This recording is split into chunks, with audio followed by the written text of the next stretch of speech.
This music is really nice. Very solemn. That's for sure. Yeah. Hey, Travis. Hey, Sparky. Alright, so now... Alright. Using this game is amazing background. It sounds pretty amazing, that's for sure. Oh. Hold on.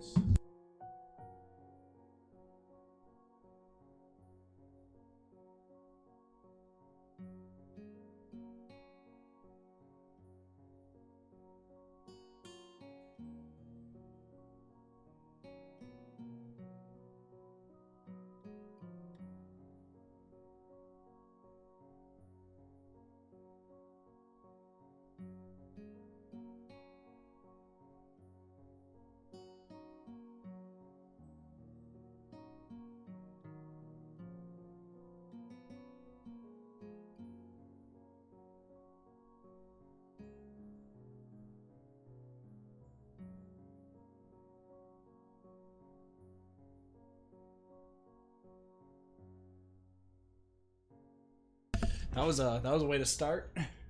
That was definitely a way to start.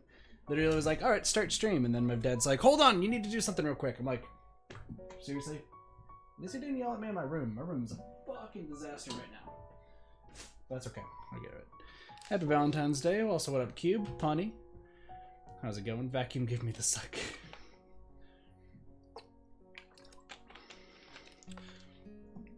Also, Travis. Hold on. There. Because I know Travis really likes this game, and I know quite a few people do.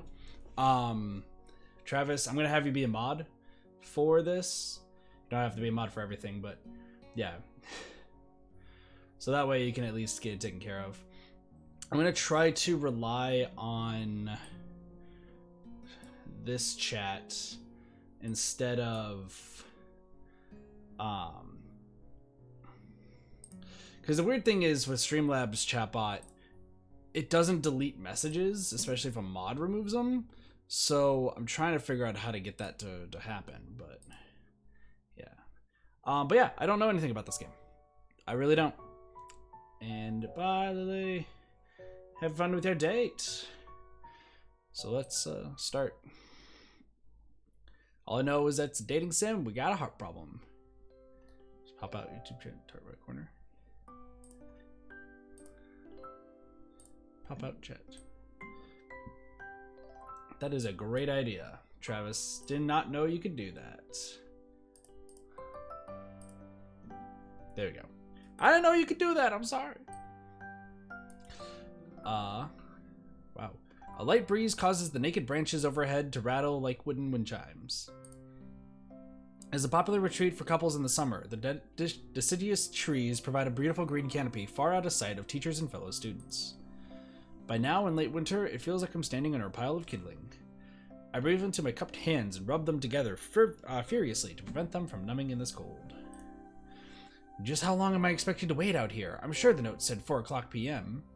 Also, what up, David? Also, so I am playing this, so I should mention, because we want to get the full experience of the game, and I've been told that with this game, if you decide to censor, like, all the stuff in this game, it will end, like, some things will just not make sense at all, and it stops the story. So with that, we have... Wait, hold on. Censor cat? Censor cat! So whenever something, you know, naughty is happening, Censor cat will be here. So, yeah. Though apparently it only works if I have this clicked. But that's okay. Censor cat. Mayhem.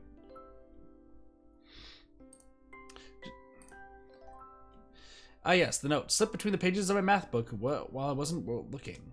As far as cliches go, I'm more of a fan of letter in the locker, but at least this way shows a bit of initiative. As I ponder the meaning of the note, the snowfall gradually thickens. The snowflakes silently falling from the white painted sky are the only sign of time passing in this stagnant world. Their slow descent upon the frozen forest makes it seem like time has slowed to a crawl. The rustling of dry snow underfoot startles me, interrupting the quiet mood. Someone is approaching me from behind. Hi, Hisao, you came. A hesitating, barely audible question. However, I recognize the owner of that dainty voice instantly. I feel my heart skip a beat. It's a voice I've listened to hundreds of times, but never is more than an eavesdropper to a conversation. I turn to face this voice, the voice of my dream, and my heart begins to race. So I take it that's us right here. Cool. Iwanako? I got a note telling me to wait here. It was yours? Damn it, I spent all afternoon trying to come up with a good line, and that was the result. Pathetic. Yes, I asked a friend to give you that note. I'm so glad you got it. A shy, joyous smile that made me so tense I couldn't move a single muscle even if I tried. Our heart's pounding. My heart is pounding now, as if it were trying to burst out from my chest and claim this girl for itself. So, here we are, out in the cold. Once again, the wind stirs up the branches. The cacophonous noise is music to my ears. Yo, like, the language in this game is amazing. Can we be real here? The language in this game is fantastic. Cacophonous. I like the words. I like the words. No, I have not, punny. Iwanako flinches ever so softly against the gust of wind. As it passes, she rights herself as if supported by some new confidence. Her eyes lock with mine as she lazily twirls her long, dark hair around her finger. All the while, the anxious beating of my heart grows louder. My throat is tight. I doubt I could even force a word out if I tried. You see, I wanted to know if you'd go out with me. I stand there, motionless, save for my pounding heart. I want to say something in reply, but my vocal cords feel like they've been stretched beyond the breaking point. Hisao? I reach up to try to massage my throat, but this only sends spikes of binding pain along my arms. Uh-oh. Hisao? My whole body freezes, save for my eyes, which shoot open in terror. Hisao! The beating in my chest suddenly stops and I go weak at the knees. The world around me, the canopy of bare branches, a dull winter sky, Iwanako running towards me, all these fade to black. Literally, the dude gets asked out by a girl, and he's in so much shock he passes out. Wow. That's like your crush like finally asks you out and you're just so much shock you just speed out of here. Like you're just like, I'm gone. We're out of here. Bye. What up, Cassie? How's it going? The last thing I remember before slipping away are the sounds of Iwanako screaming for help and the incessant clatter of branches above. His must go as people need him. Yeah, he's like, oh, let's go. Just. Oh, our heart's beating again. Four Leaf Studios presents Katawa Shoujo, which weirdly enough on YouTube doesn't have a specific game thing, for very good reason. Inspiration, Raita. Yo, look at that, looking clean. Writing Anonymous 22, Aura, CPL Cred, oh, okay. Editing, Kagami, Lost Tarot, Silent Crook. Music by Blue123 and Nico L. Armafi. No relation to another Nico. Art, Gibby Tarar, Kebby Fish, and Pimmy. Art by Moeki, Rames, and Raid. Additional art by Climatic, Doomfest, and New Jovi. An FMV animation by Mike Inell. Nice. Directing by Delta, Raid, and New Jovi. I don't know why I'm reading this, but why not? Engineering, Delta. Clockwork by The Clockman. Production, CPL_Cred, and Surico. It's a very small studio, I believe. So.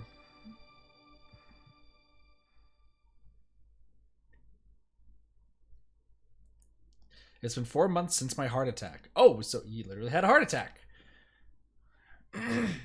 In that whole time, I could probably count the times I've left this hospital room unsupervised on one hand. 4 months is a pretty long time when you're left alone with your thoughts, so I've had plenty of time to come to terms with my situation. Arythmia. A strange word, a foreign alien one that you don't want to be in the same room with. A rare condition, it causes the heart to act erratically and occasionally beat way too fast. It can be fatal. Gotcha, Travis, gotcha. Apparently, I've had it for a long time. They said it was a miracle that I was able to go on for so long without anything happening. Is that really a miracle? I guess it was supposed to make me feel better, more appreciative of my life. It really didn't do anything to cheer me up. My parents, I think, were hit harder by the news than I was. They practically had 2 hemorrhages apiece. I had already had a full day by then to digest everything. To them, it was all fresh. They were even willing to sell our house in order to pay for a cure. Of course, there isn't a cure. Because of the late discovery of this condition, I've had to stay at the hospital to recuperate from the treatments. When I was first admitted, it felt as if I was missed. For about a week, my room in the ward was full of flowers, balloons, and cards. But the visitors soon dwindled, and all the get-well gifts began trickling down to nothing shortly after. I realized that the only reason I had gotten so many cards and flowers was because sending me their sympathy had been turned into a class project. Maybe some people were genuinely concerned, but I doubt it. Even in the beginning, I barely had visitors. By the end of the first month, only my parents came on by a regular basis. Iwanako was the last to stop visiting. After 6 weeks, I never saw her again. We never had that much to talk about when she visited anyway. We didn't touch the subject that was between us on that snowy day ever again. The hospital? It's not really a place I'd like to live in. The doctors and nurses feel so impersonal and faceless. I guess it's because they are in a hurry and they have a million other patients waiting for them, but it makes me feel uncomfortable. For the first month or so, I asked the head cardiologist every time I saw him for a rough estimate of when I'd be able to leave. He never answered anything in a straightforward way, but told me to wait and see if treatment and surgeries worked. So I idly observed the scar that those surgeries had left on my chest slowly change its appearance over time. Think of it as some kind of omen. I still ask the head cardiologist about leaving, but my expectations are low enough now that I'm not disappointed anymore when I don't get a reply. The way he shuffles around the answer shows that there is at least some hope. At some point I stopped watching TV. I don't know why. I just did. Maybe it was the wrong kind of escapism from my situation. I started reading instead. There was a small library at the hospital, although it was more like a storeroom for books. I began working my way through it, one small stack at a time. After consuming them, I would go back for more. I found that I liked reading, and I think I even became a bit addicted. I started feeling naked with a book in my hands. With a book in his hands or without a book in his hands? I don't know. Naked reading here, ladies and gentlemen. Some people do it. Manga, sorry, what? But I love the stories. That was what my life was like. The days became increasingly harder to distinguish from each other, differing only by the book I was reading and the weather outside. It felt like time blurred into some kind of gooey mass I was trapped inside, instead of moving within. A week could go by without me really noticing it. Sometimes I'd pause in realization that I didn't know what day of the week it was. But other times, all the things that surrounded me would painfully crash into my consciousness through the barrier of nonchalance I had set up for myself.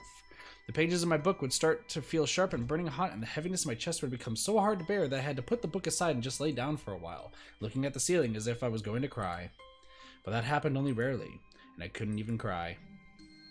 Today the doctors come in and give me a smile. He seems excited but not very. It's like he's trying to make an effort to be happy on my behalf. My parents are here. It's been a few days since I've last seen them. Both of them are even sort of dressed up. Is this supposed to be some kind of special occasion? It's not a party. There is this ritual the head cardiologist has. He takes his time, sorting his papers and setting them aside as if he has to make a point of the pointlessness of what he just did. Then he casually sits down on the edge of the bed next to mine. He looks me in the eyes for a moment. Hello, Isao. How are you today? I don't answer him, but I smile a little, back at him. I believe that you can go home. Your heart is stronger now, and with some precautions, you should be fine. We have all your medications sorted out. I'll give your father the prescription. The doctor hands a sheet of paper to my dad, whose expression turns wooden as he reads it quickly. So many. I take it from his hand, take a look myself, feeling numb. How am I supposed to react to this? How many medications? The absurdly long list of medications staring back at me from the paper seems insurmountable. They all blend together in a sea of letters. Jesus, that's a lot. Dude's gonna be hopped up on meds for days. Has he become a drug addict because of all the drugs? This is insane. Side effects, adverse effects, contradictions, and dosages are listed line after line with cold precision. I try to read them, but it's so futile. I can't understand any of it. Attempting to only makes me feel sicker. All this for the rest of my life, every day? I'm afraid that is the best we can do at this point. Oh, that's true. Travis, true. However, new medications are always being developed, so I wouldn't be surprised to see that this fade over the years. Years? What kind of confidence booster is that? I'd have felt better if I hadn't said anything at all. Also, I have spoken with your parents, and we believe that it would be best if you don't return to your old school. What? Please calm down, Hisao. Listen to what the doctor has to say. Calm down? The way he says it tells me he knew full well that I wouldn't like it. Am I going to be homeschooled? Whatever my concern shows, is ignored. We all understand that your education is paramount. However, I don't think that it's wise for you to be without supervision. At least not until we're sure that your medication is suitable. So I've spoken to your parents about a transfer. It's a school called Yamaku Academy that specializes in dealing with disabled students. What up, Justin? How's it going? Disabled? What? Am I? It has a 24-hour nursing staff and it's only a few minutes from a highly regarded general hospital. The majority of students live on the campus. Think of it as a boarding school of sorts. It's designed to give students a degree of independence while keeping help nearby. Independence? It's a school for disabled kids. Don't try to disguise that fact. If it was really that free, there wouldn't be a 24-hour nursing staff and you wouldn't make a hospital being nearby a selling point. Of course, that's only if you want to go, but your mother and I aren't really able to homeschool you. We went out there and had a look at a couple weeks back. I think you'd like it. It looks like I really don't have a choice. Compared to other hot problems, people with your condition usually tend to live long lives. You'll need a job one day, and this is a good opportunity to continue your education. This isn't an opportunity. Don't call it an opportunity. Don't call it a goddamned opportunity. Well, you should be excited at the chance to go back to school. I remember you wanted to return to school, and while it's not the same one, a special school, that's an insult. That is what I want to say. It's a step down. No worries, Vibrant. It's not what you think. All the students there are pretty active in their own sort of way. It's geared towards students that can still get around and learn, but you just need a little help in one way or another. Your father's right, and many of the graduates of the school have gone on to do amazing things. A person doesn't have to be held back by their disability. One of my colleagues in another hospital is a graduate. I don't care. A person doesn't have to be held back by their disability. That's what a disability is. Why is Travis mod? Because it's Travis, and he also loves this game, and I trust him a lot with modship. And that too. I really hate that something so important was decided for me, but what can I do about it? A normal life is out of the question now. This guy is very, like, antagonistic towards disabled people.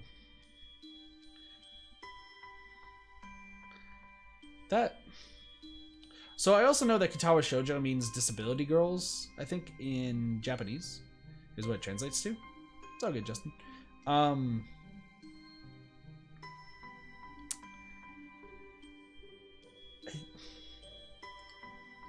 It's weird.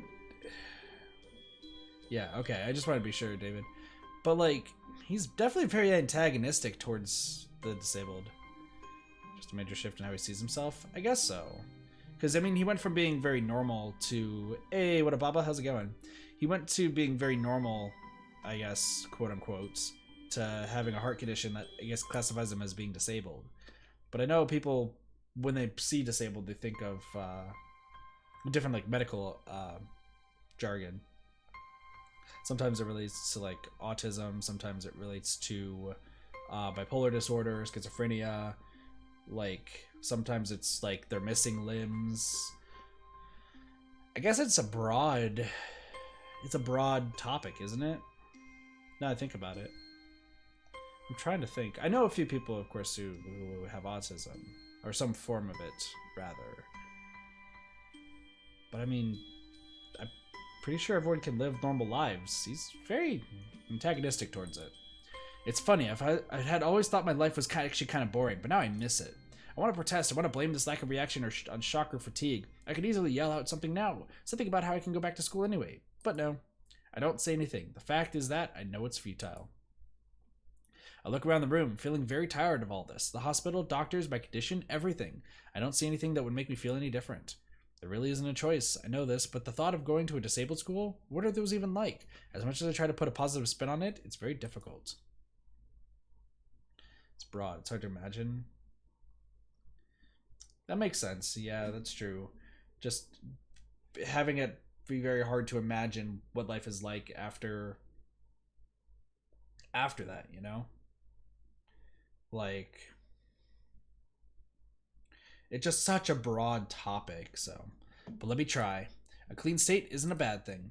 That is all I could think of to get me through this. At least I still have something, even if it's a special school. It's something. It's a fresh start, and my life isn't over. It would be a mistake just to resign myself to thinking that. At the very least, I'll try to see what my new life will look like. All right, so he's starting to move forward. Starting to move forward through this. Look at us! We're looking suave. Act 1, life expectancy.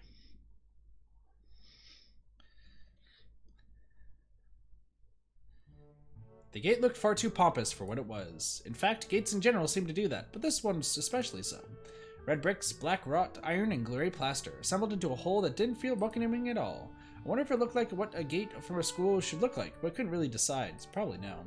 Of course, I didn't want to get stuck on thinking about the gate for too long, so I entered through it with a brisk pace that felt surprisingly good. Moving forward feels good, too. So I walked towards the main building of Yamaku Academy with this brisk pace. I'm alone, as my parents are taking my stuff to the dorms, and there's supposed to be someone waiting for me. The grounds are incredibly lush, filled with green. It doesn't feel like the kind of grounds a school would have, more like a park with a clean walkway going past trees and the smell of fresh-cut grass and all other park-like things. Words like clean and hygienic pop into my mind. It makes me shudder. I shake them off. Stay open-minded now. It's your new life. You have to take it as it comes. That's what I tell myself. A few buildings loom behind the leafy canopies. Too big and too many for just a school. Everything seems off. It's different from what I thought I knew about schools. It's an uncanny valley. Even though I was told that this is my new school, in the back of my head it doesn't feel like one. Welcome back, Sparky. I wonder if the feeling is real or caused by my expectations of a school for the disabled. Speaking of that, I don't see anyone else here. It's kind of eerie. It makes me wish there was somebody here so I could just anchor myself to something tangible instead of having this feeling that I stepped into another dimension. The trees hum with the wind and the green hues flashing all around me catch my attention. It makes me think about hospitals again, and how they say that the operating rooms are painted green because green is a calming color. So why am I feeling so anxious despite all the greenery? You are in a new school after all. I've switched schools so many times. You guys would not believe how many times I've switched schools. I've always felt anxious every time I went to a new school. Like, would the people like me? Was I going to get bullied? So on and so forth. Who would have the same likes? I think the hardest time when I went to a new school was probably when I went to a new middle school. Because I moved from an Arizona middle school to an Illinois middle school, kind of for a little bit. Then back to Arizona. And I remember I've definitely distanced myself from everybody really quick. But then, 7th grade went well. 8th grade, Only after I stand in front of the I was about to say naughty main building. That naughty main building! It's bearing it all! Oh no! We need Yannis. Anyway. I surprised myself by realizing why the gate bothered me. It was the last chance I had to turn back, even if I had no life I could return to. But still, after entering, there was absolutely no way I could go back anymore. Feeling nervous and with this realization set in my head, I opened the front door. Yo, what? This is looking so clean. I like this school. A tall man with bad posture notices me as I enter. We're the only people in the lobby, so it's only logical. You must be Nikki? Nikai. So you are. Excellent, I'm your homeroom and science teacher. My name is Muto. Welcome. We exchange a handshake that's neither firm nor sloppy. He looks at his watch. The head nurse asked you for a brief check-in visit, but there's no time for that now. Oh, should I go later? Yes, afternoon is probably fine. We should get going and introduce you to the rest of your class. They're waiting already. Waiting for me? I don't really like being the center of attention, but I guess it's inevitable in the situation. I want to take some medicine, Sparky. Somehow not knowing what is waiting for me makes me feel really nervous. Thinking of this, I almost missed what the teacher was saying. Do you want to introduce yourself to the class? Yeah, of course. Yeah, sure. I mean, isn't that normal? Of course, but not everyone likes to be the center of attention. I'm probably one of those people, but I guess I should be the one to give the first impression of myself. I personally do for the first time. Correct, Travis. Correct. And then whichever route it locks me into, that's what I'm going to start putting at the beginning of the titles. So that way people at least know which path it essentially is that we're kind of on at that point. So pretty much after this stream, I'll update it because you'll probably tell me which path I'm on. We're going to go for about 3 hours or so we'll see how that goes. Right, but it's no problem. Let's go then. My heart is pounding in my chest and keeps me thinking about my condition as I follow the teacher up the stairs. The third door down the third floor is marked with the classroom for class 3-3. Muto opens the door and enters. Good morning, everyone. Sorry I'm late. I hesitate for a split second at the door, freezing on the spot. Okay, Travis.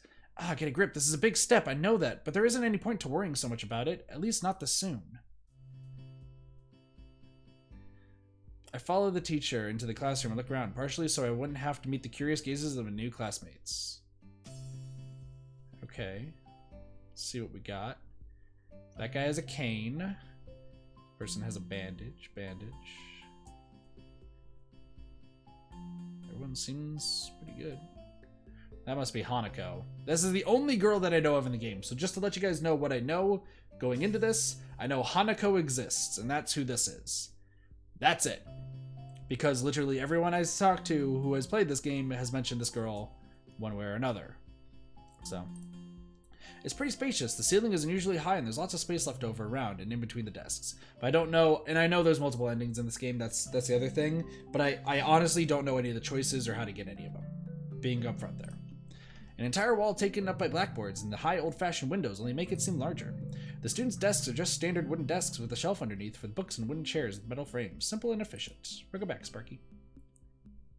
I stop walking in front of the class and face the other students. They all look normal, like students in any other school. But then, why would they be here? They're probably like me and have something wrong with them. Only it's just not immediately obvious. Then I noticed that one of the girls seems to be missing a thumb on her right hand, and it's a little jarring. Interesting. Interesting. Guys yawning. Everyone seems pretty chill.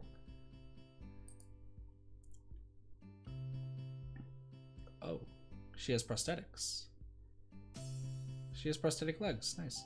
Despite the natural tendency to listen when somebody's talking about you, I tune out the teacher's speech halfway through when he introduces. All right, we should be back. Resuming that stream.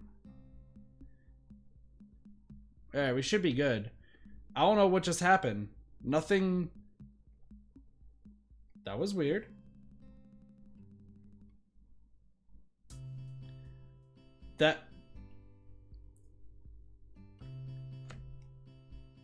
So my internet didn't cut out or anything. No, it's not my internet. Streamlabs OBS just died for a second. Like, it didn't minimize, it just said that it didn't work. Okay, well, I guess we'll go with it. Should be okay. There's one boy, just slaps things, true. There's one boy with a cane against the lockers at the rear of the class. It's weird seeing someone so young with a cane. Another girl seems to be making some weird hand motions. Sign language? She peers at me over the rim of her glasses, then goes back to whatever she's doing. I guess she's a sign language girl? Hey, Phantom, how's it going? She's kind of cute. So is the cheery looking girl with pink hair sitting next to her. She's really hard to miss. I don't know how I didn't notice her at the moment I walked in. Please welcome our newest classmate. He claps his hands and so does everyone else, except one girl in the first row who has only one hand. I cringe a little, but hide it by bowing in thanks for the applause I did not deserve. Somebody only has one hand. A collective silence tells me that I should open my mouth now. So I'm Hisao Nakai. And after that, my hobbies are reading and soccer. I hope to get along well with everyone, even though I'm a new student. And after that, I'm being so boring. This is exactly like every self-introduction ever. I should say something more exciting. End up saying nothing, and a teacher picks up from there. Everyone seems to be satisfied even with what little I said, though. A few girls are whispering to each other, throwing glances at me. It could have gone worse. I listen to the teacher as he drones on about getting along without letting my gaze sweep across the classroom. Everyone seems to be listening to him intently, but when he's done, they clap their hands again, which feels like a weird thing to do.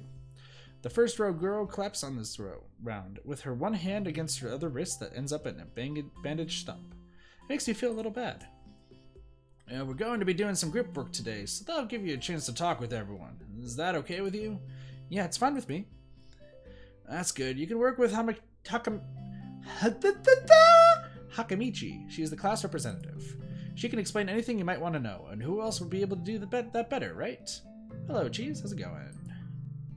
How could I know? The teacher patches out the day's assignments and announces that we'll be working in groups of 3. Hits me that I don't know who Hakamichi is. Slow. The teacher seems to catch my helpless expression. Oh, right. Hakamichi is right there. Shizune Hakamichi. As he calls out her name, the cute, bubbly-looking girl with bright pink hair and gold eyes waves her hand at me. I take a seat next to her by the window. She looks like, Gosh, who does she look like? I'm also going to just take off my hat. I'm wearing this hat, like, all day today. Who does she look like? She looks like, Aya from Manji. That's who she looks like. Hey, I guess you're Hakamichi, right? It's nice to meet you. Ha ha ha ha! What? I'm caught off guard by her laughter. It's nice to meet you too, but I'm not Hakamichi, I'm Misha! This is Hakamichi Shichan. I like the line through. Shizune. Nope. Misha. Okay. This is Hakamichi Shichan. I'm gonna be doing terrible voices. I'm just telling you that right now. Giggling, Misha points to the girl next to her, the one I saw using sign language before. It looks like she has been staring at me the whole time. She nods once nonchalantly to show that she acknowledged my presence, but only barely. So, based on how you're using sign language, you're probably mute. Can you... I guess she could hear us, because she nodded. She has short yet carefully nestled brushed hair, a pair of oval-shaped glasses, balanced at the tip of a dainty nose, and dark blue eyes that seem to alternate every few seconds between analytical and slightly bored. It's nice to meet you. Dots. She immediately looks at Misha, who smiles and makes a few quick gestures with her hands. Oh. So she is deaf. Okay, so she's deaf and mute. Yeah, I know that, Travis, but I mean it's good to explain for everyone else.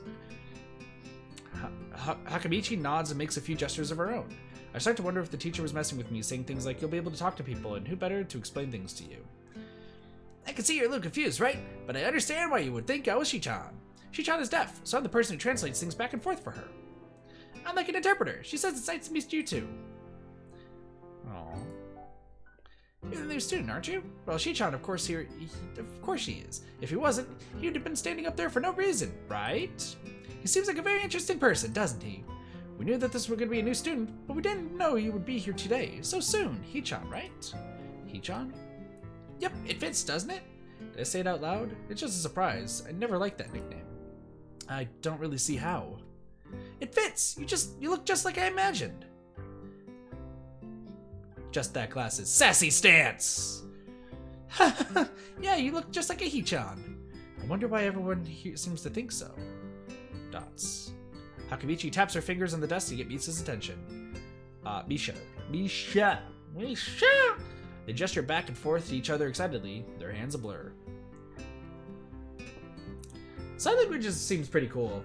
I know a few people who know how to do sign language, and I straight up just, I watch it, and half the times, like, I don't understand anything that they're doing.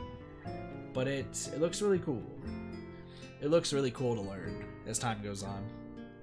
Actually, now that I think about it, when I first moved to Arizona, this game is just bringing back memories for some reason. I don't know what's going on here. When I first moved to Arizona, I got to, like, the first people I met were my dad's friend, his friend, and his friend's kids. And one of the kids was deaf. He wasn't mute, so he could talk, but he was deaf. And at the time, I think that was like probably the first time I've ever met somebody who was deaf or disabled. And then his brother was not. I got along a lot better with his brother. The problem is, the guy who was deaf, you know, he always seemed frustrated, because like he would throw like kind of fits every now and again. And like back then, I definitely know that I was probably very conceited back then, especially because like I would usually ignore him, and most of the times we would all ignore him because like always throwing a fit again, whatever. But you know, if I was deaf and I didn't know what people were talking about, and somebody wasn't like doing sign language a lot to like translate it that much, I'd probably be really, really frustrated.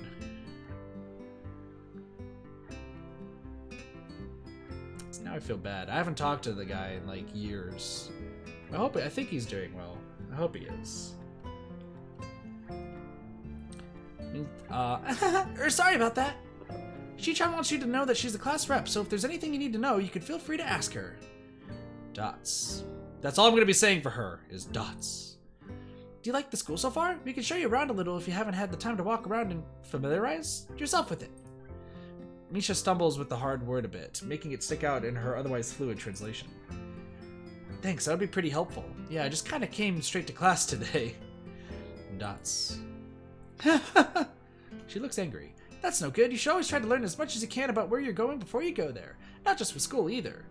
So, we know that she's deaf and mute. What is your disability? Always, even if it's a trip to the convenience store. Really, Shi-chan?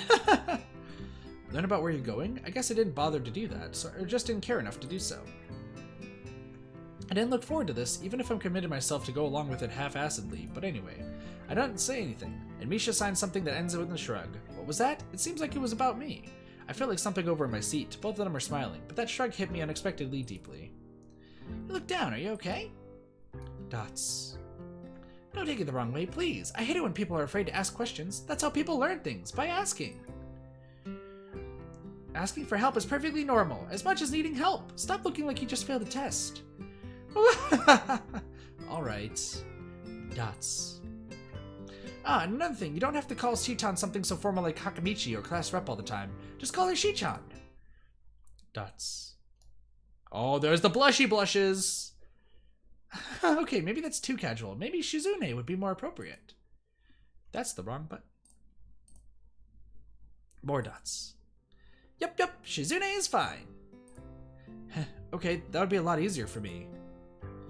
I feel a lot more at ease. Both of them seem so friendly, so I feel like an idiot for being so apprehensive earlier, especially about Shizune, who I assumed would be all business. Well, she still seems like that, just less so, I guess. Dots! Exclamation point! Huh? Alright, we haven't even touched the assignment. We should start work now, or Shi-chan will get mad. The assignment is also kind of long, so we should start now if we want to finish it before the end of class. Wahahaha! That too! Dots. Shizune glares at the two of us impatiently. I don't need to know sign language to understand that. Okay, I get the message. Dots. After class, we can take a walk around the grounds together. It's a nice day today, okay? The assignment is actually very challenging to get through, combining aspects of being both difficult and unnecessarily long. Saying nothing with emphasis! That's... I'm just gonna imagine Shizune every time there's like dots and then exclamation point. It's just this. Just like dots. Just throws her hands up in the air just to express excitement. It's like if you're like talking with somebody and you have nothing to say, but you're like you want to give them like that show that you're excited. So you're just like,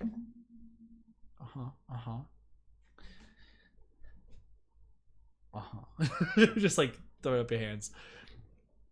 Still, we finished it a few minutes earlier than anyone else in the class. Despite our late start, Shizune and Misha are really capable. She literally can't do that. Listen, she could sign language and such and throw her hands up and then sign. I don't know. They're quite different though. The class rep is as calm and professional as she looks, while Misha is a lot more playful and girlish, not to mention a little more easily distracted. To be honest, the two of them did most of the work. I feel guilty about that. The clock tower bell rings, signaling the end of the period. Time for lunch. Without knowing what else to do, I follow Misha, who's beckoning me into the hallway and down the stairs. We descend even below the lobby where I met Muto, down to the bottom floor. Classic cafeteria tables. This reminds me of when I was in elementary school. Just like everything in the school, the cafeteria seems too spacious and oddly modern in contrast to the classic exterior. Its big windows open to the courtyard, towards the main gate. It's the cafeteria! Her enthusiastic statement of the obvious makes people around us stare, but Misha doesn't seem to care, so we proceed to the line. There is a rather long list of menu options, which seems great until I realize that many of them are to accommodate students who need special diets. How nice! It almost feels like I'm back at the hospital, eating portions measured with scientific precision to meet the needs of the patients. I pick something at random and follow Shizune to the table, sitting opposite of her. As I nibble indifferently at the food I'd rather not eat, Misha pokes me in the side to get my attention and points to Shizune. Dots. Frustrated dots.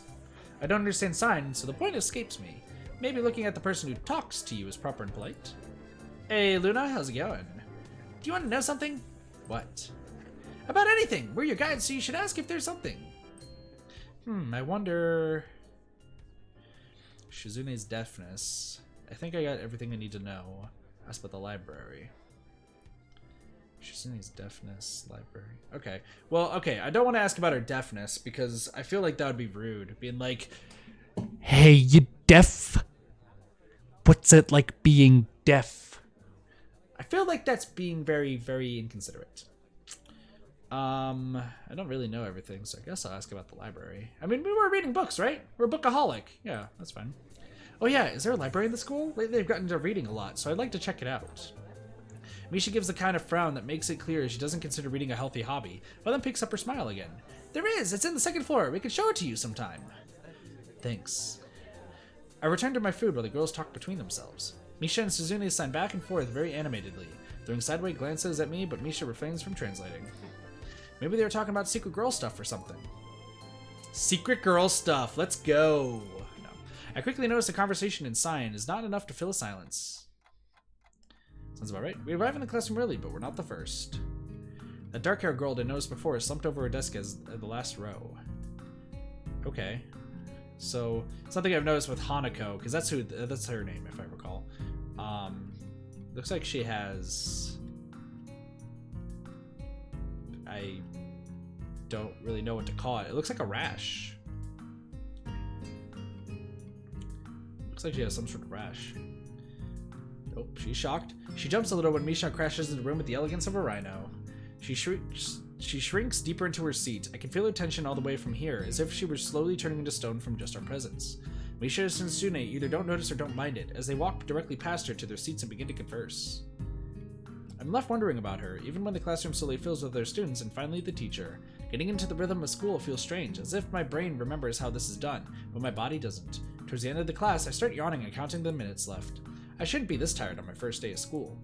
Maybe it's a long time spent in the hospital that made me like this. I'm even feeling physically weak and lifeless. Before long, the final bell rings. School is finally over for the day. No worries, Sparky, take it easy. Besides me, Misha and Shizune are having a short conversation. After a bit of deliberation, Misha turns to me. Dots.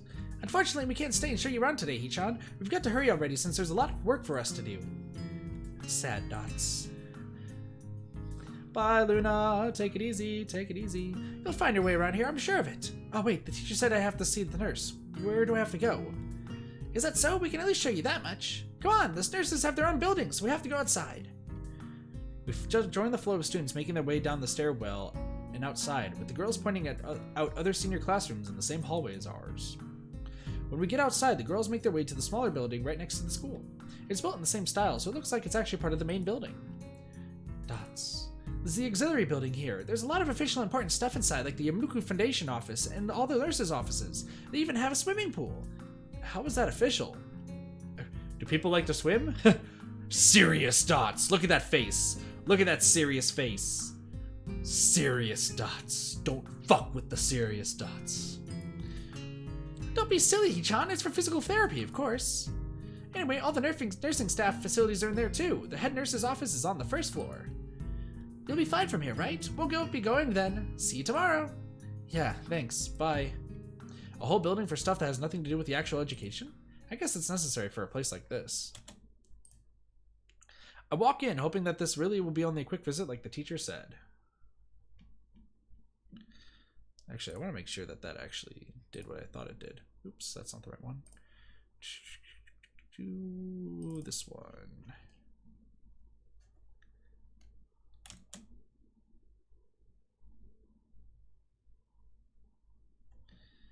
Interesting. Oops. Ah! Hold on. There we go. Put that to the side. I walk in, hoping that this really will be only a quick visit like the teacher said. On the white door on the left is a green cross with the text Head Nurse and a nameplate. A voice from the inside responds to my knock almost immediately, but I can't quite make it out. It sounded a bit like an invitation to open the door, so I invite myself further in. The room is not large and it smells strange. A friendly-looking man turns around on his office chair to face me as I enter. His desk is neat and tidy, but the bin under the table is overflowing with used medical utensils, and there are at least a dozen coffee cup rings lingering on the desk. Dude likes coffee. It's zombies go nom. It's zombies in nurse form. Never mind, he doesn't have a beard, he has purple hair. Hello there, what can I do for you today? He's young looking and sort of rugged, but the dimples in his cheeks wash their impression away with his smiles. Are you the nurse? He smiles like a person who has heard this very same question hundreds of times. Why, yes, I am. It says so on the door, no? You can call me by my name or just the nurse, like everyone else. I'm Of course, I shake off my confusion, realizing I probably should grab his extended hand. His handshake is rather firm and friendly. Right, I'm a new student, and my homebrew teacher told me to come and meet you. My name is Sasao Nakai. His eyes light up with revelation, and he snaps his fingers. Oh, you're that Nakai. I was just reading your file in the morning. Some kind of chronic arrhythmia, and related congenital heart muscle deficiency, right? He gestures me to sit down in a vacant armchair in front of his desk. Yes. Good, well, you've probably been briefed about the school enough, so I'll just go over this quickly. We have all kinds of facilities available, mostly physical therapy and such. There's always someone from my staff around, even at night, so never hesitate to call us if there is a problem. The famous 24 hours nursing staff. Wow, this is like a hospital. Well, not exactly. For instance, we don't do brain surgery here. His joke feels so out of place that I'm left thinking why he even said it. Yeah, just that it's really weird to have so many medical people at a school. You'll get used to it. I'm not so sure of that myself, but I don't let the nurse know it. Now let me find your file again. When he searches for something from his computer and shuffles stacks of papers around, I let my gaze wander around the room. It's the epitome of generic, I'd like to say.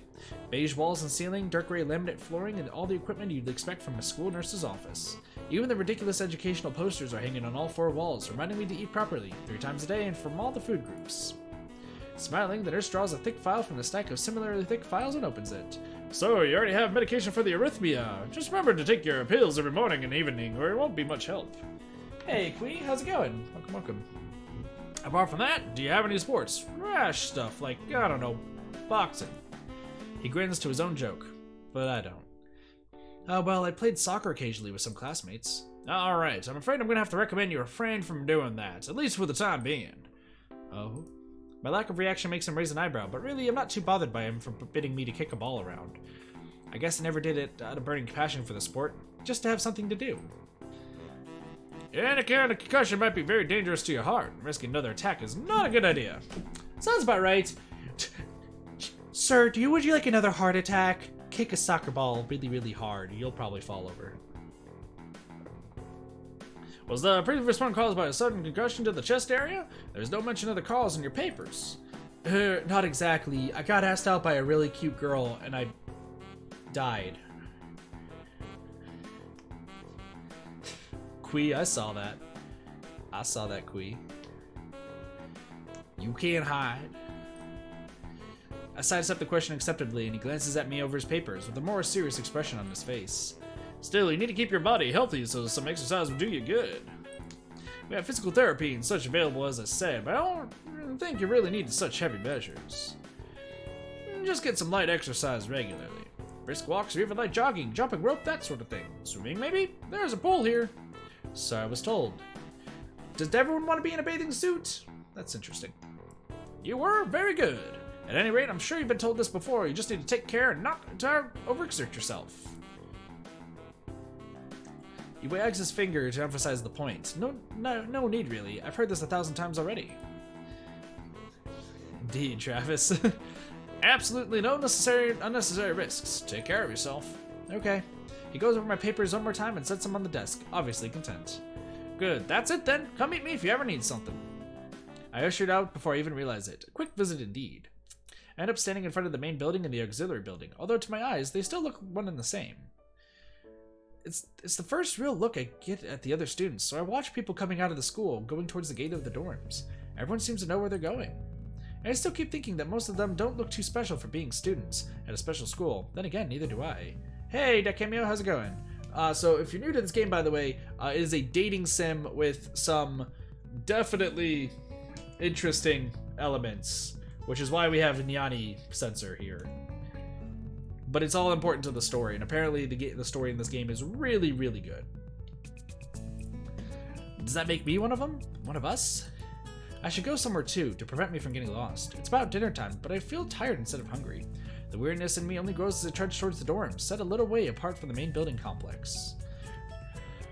There's a garden of sorts between the school and the dorms, shrubbery, flowers, and that overbearing smell of fresh-cut grass that fills the atmosphere. It dawns on my tired mind that the smell feels novel because I haven't been outside at all for that so long. The dorm building is big and made of red brick. Like the others, it feels way too pompous for what it is, so I push forward, going inside. It takes more time than necessary to fish out the key I was given from my pocket. Room 119. Despite the ornate exterior, the inside of the dorm is fairly new, functional, and boring.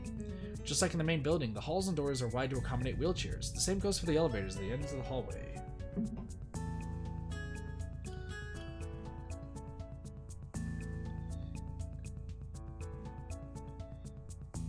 Hold on.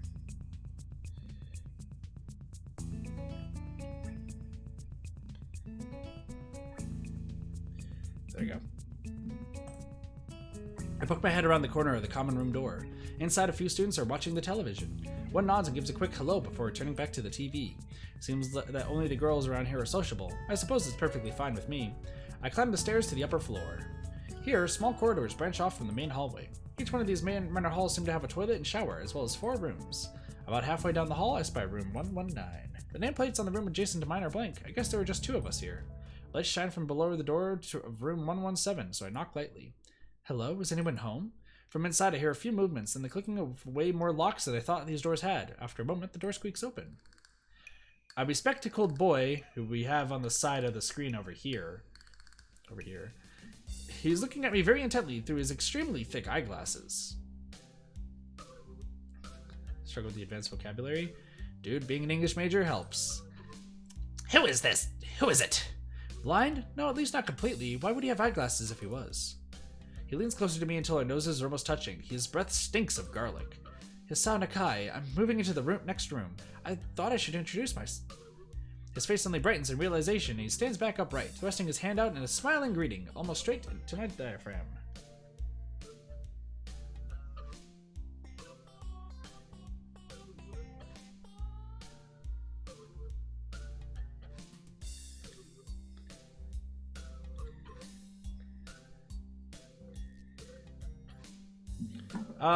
Okay then. Good voice, yeah. Give me 1 second, I'll be right back real quick.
Alright, we back.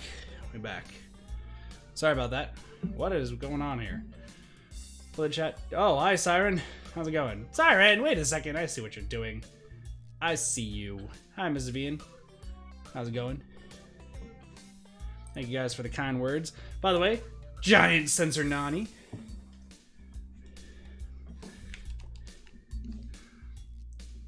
Sorry, I had to step away for a bit because, my brother, who is in college right now, he's actually graduating in a few months. He actually was trying to look for Pokemon Heart Gold, Soul Silver, and 2 3DSs, because I guess he's getting into Pokemon now. So I had to search for it. Yanni's, I guess. Yeah. Siren and Mrs. Vian, have you played this game before? I'm curious. Anywho. His face suddenly brightens in realization. He stands back upright, thrusting his hand out in a smiling greeting, almost straight to my diaphragm. Oh, sup, dude? Name's Kenji. Hi. I take Kenji's sweaty hand and shake it, still a little rattled by the sudden change of attitude and vehement welcome. There were some suspicious-looking people going in and out of your room earlier. It is probably my parents. Your parents, you sure? Because it could have been some other people, too. You can't judge a book by its cover. Don't play many visual novels? It's really good, I've heard. This is interesting. His out-of-place proverb is left hanging between us awkwardly as I try to think of some way to respond. You both gotta get Siren to 500. Come on now. Everyone tweet your friends, message your parents, tell your parents to make a YouTube channel to sub to Siren. I say the chances are high enough. He shudders and makes some exaggerated hand gestures. Also falling asleep? Well, sleep is important, so you should get it.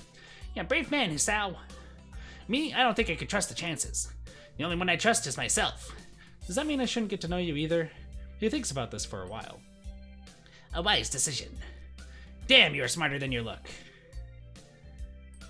Probably. Oh my gosh! Who the heck donated? Perfect. Travis with 50 Norwegian snock is all I know. Alright, I just realized this is the thing we can do now. Woot woot. Now to see how the notification handles this. I mean, it works. I should probably move this down a little bit. There you go. Don't got to? That people should, though. Also, Travis, I got the best sound clip. Knock knock, it's Travis.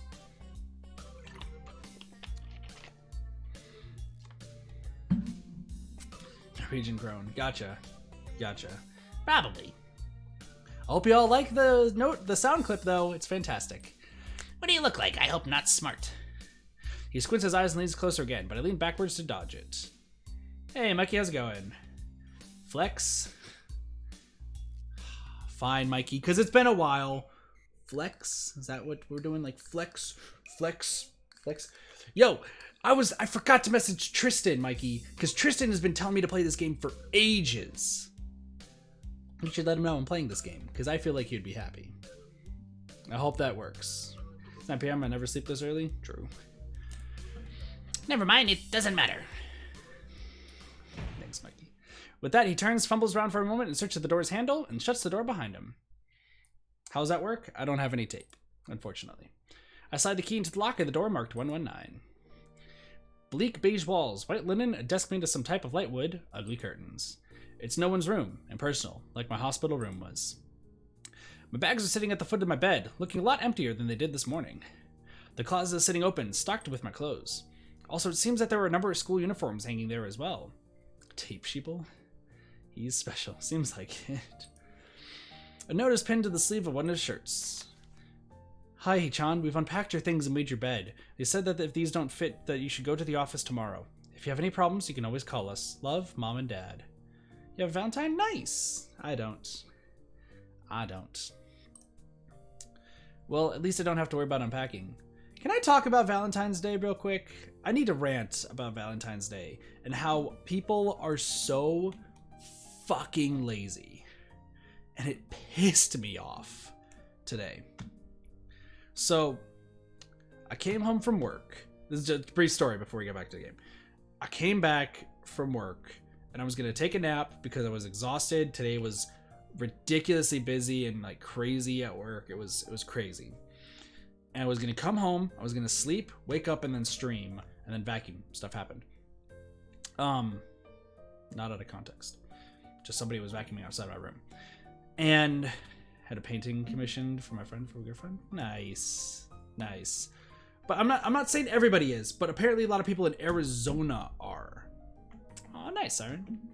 So here's the thing. Because my dad ends up like, I go in and my dad immediately turns to me and is like, shoot, I forgot flowers, I forgot a card, can you go pick some up right now? Here's some money to do so. I was like, I looked at him, I'm like, are you kidding me? Like, most of the time my brothers and I will like make our own card and such. Usually my mom doesn't like doing too much for Valentine's Day. She likes the appreciation, and like usually we talk and hug and so on and so forth. But usually, you know, she doesn't really care about it. She mainly cares about Mother's Day, her birthday, and Christmas. That's one of the times like we really want to show our appreciation for her. Valentine's Day, at least from what I know with my mother, is like an afterthought. But I was like, screw it, I'll just go to the store, I'll pick up some roses, I'll pick up a card, so on and so forth.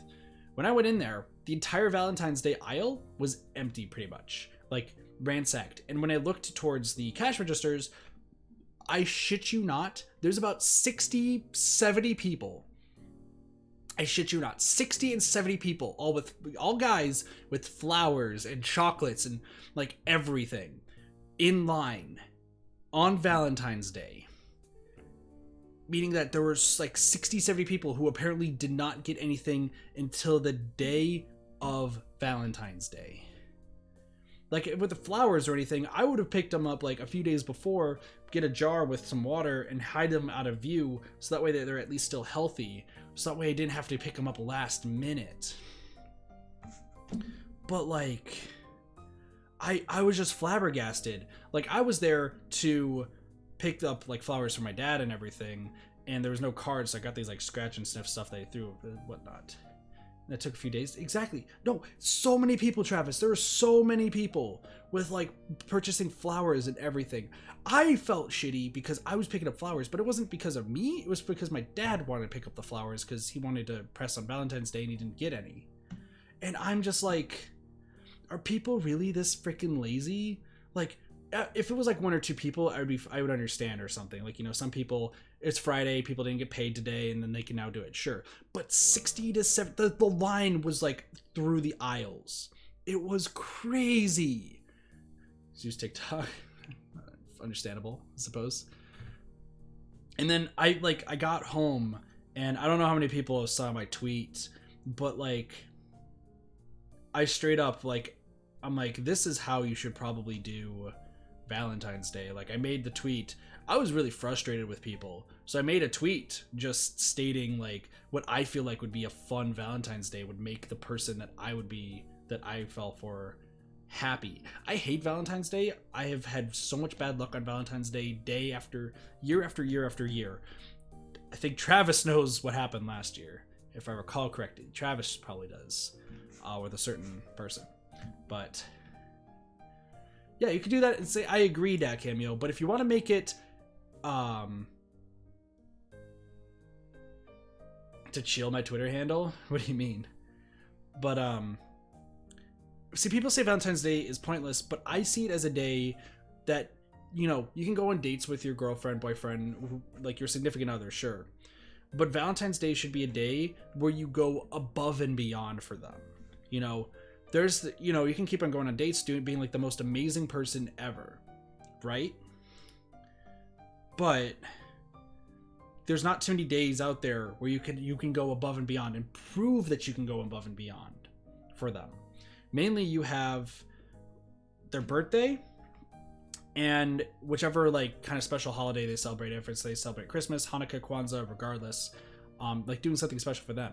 So it's nice to have this third day to also go above and beyond for this one person that you really care about. Now, I know some people like to attribute it to their family, which is why with me buying the flowers, I didn't really attribute it to myself to give my mom flowers, because that's something my dad should do.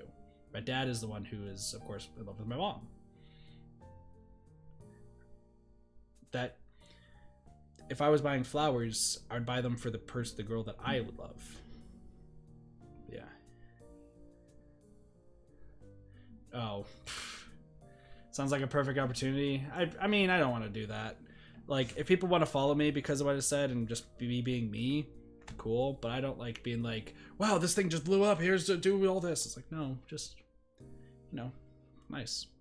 I just hope people took what I said on that Twitter post of what I believe would be the perfect, and that is just me, the perfect date idea to lead up to Valentine's Day, and maybe think about something they should do in the future. Because I'm somebody who's never dated anybody, and that just to me seems like something that they should do, right? Like, I feel like if you are with somebody, I'm sorry for this rant while we're playing the game, but if you are with somebody and there's a day where you can go above and beyond, you shouldn't make it one day, you should make it multiple days. And you don't need to go like downhill from that point. You hit the climax while you're at Valentine's Day, pun completely intended, and then from that point you just still go on dates, you still love the person that you're with, you still have joyous memories. There's no reason for it to go downhill after that point. You just hit that peaking point, and then it goes from there. So, nice, Travis, nice. Yeah, that's true. Very true. Anyway, that's my rant on Valentine's Day. But like I said, I've had terrible luck every Valentine's Day. So I most of the time don't give a shit about it, but I know some people do. Well, at least I don't have to worry about unpacking. I kind of hoped I would have. Then there would be something to do. It's still too early. I put the note down on the desktop and lie down on the bed, feeling drained. Lying there makes me want to read something, but I have nothing with me. I wonder if the hospital conditioned me for wanting to read whenever I have nothing to do. The restless urge just keeps growing until I have to stand up. Maybe it's stress or something. I was pretty nervous about it before coming for an entire day today. Too. Before coming and for an... Oh, okay, I see what it's saying. I was just like, that seems like a weird sentence. I was pretty nervous about it before coming and for the entire day today too. That should be like kind of like a... Maybe a comma should be right there, technically. Because whenever you use and, you want to put a comma. Sorry, editor and me is screaming. I still am, I think. Damn, I have to distract myself somehow, so I won't be able to be this unnatural all the time. Tomorrow, I'll go borrow some books from the library. Yeah, I'll do that. But for now... The bottles of medications neatly arranged on my night table catch my eye. I pick up one and shake it just to hear the contents rattle inside, and then read the glued-on pharmacy label. Hisao Nakai, 2 tablets daily to stay alive. Well, that's a good way to put it. Hey, do you want to die? Don't take this medication, but if you want to live, take it. Anyway. It doesn't really say that, but it could just as well. I totally thought it did. It's kind of twisted, having your life depend on chemicals like this. I resent it a little, but what choice do I have? With a sigh, I begin my new daily ritual of taking the right number of pills from each bottle, being careful to check the correct dosages. That and editor. Alright, yeah, I mean, so far they're using pretty good language, so I like it. Dots. I lie down again, feeling hollow and uncertain, and after that I keep staring at the blank, unfamiliar ceiling for a long time. Welcome back, Sparky. It doesn't start looking any more familiar, not even after darkness falls and long shadows draw across my room like fingers. The sheets feel slightly more comfortable, warm and nest-like against the chill that passes from room temperature here. Soon the lighter shade of darkness that is the ceiling looks like every ceiling does at night, and it becomes the only thing I recognize anymore. The night beckons me to sleep, and I feel the coldness of unfamiliarity and fear creeping up my spine once again. I keep drifting further away from the world I knew. Nice animation.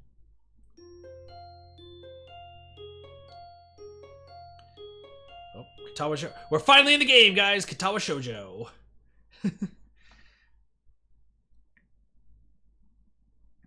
I wake up in a strange room. Solid morning light shimmers against the light gray ceiling. I had forgotten to draw the curtains closed last night.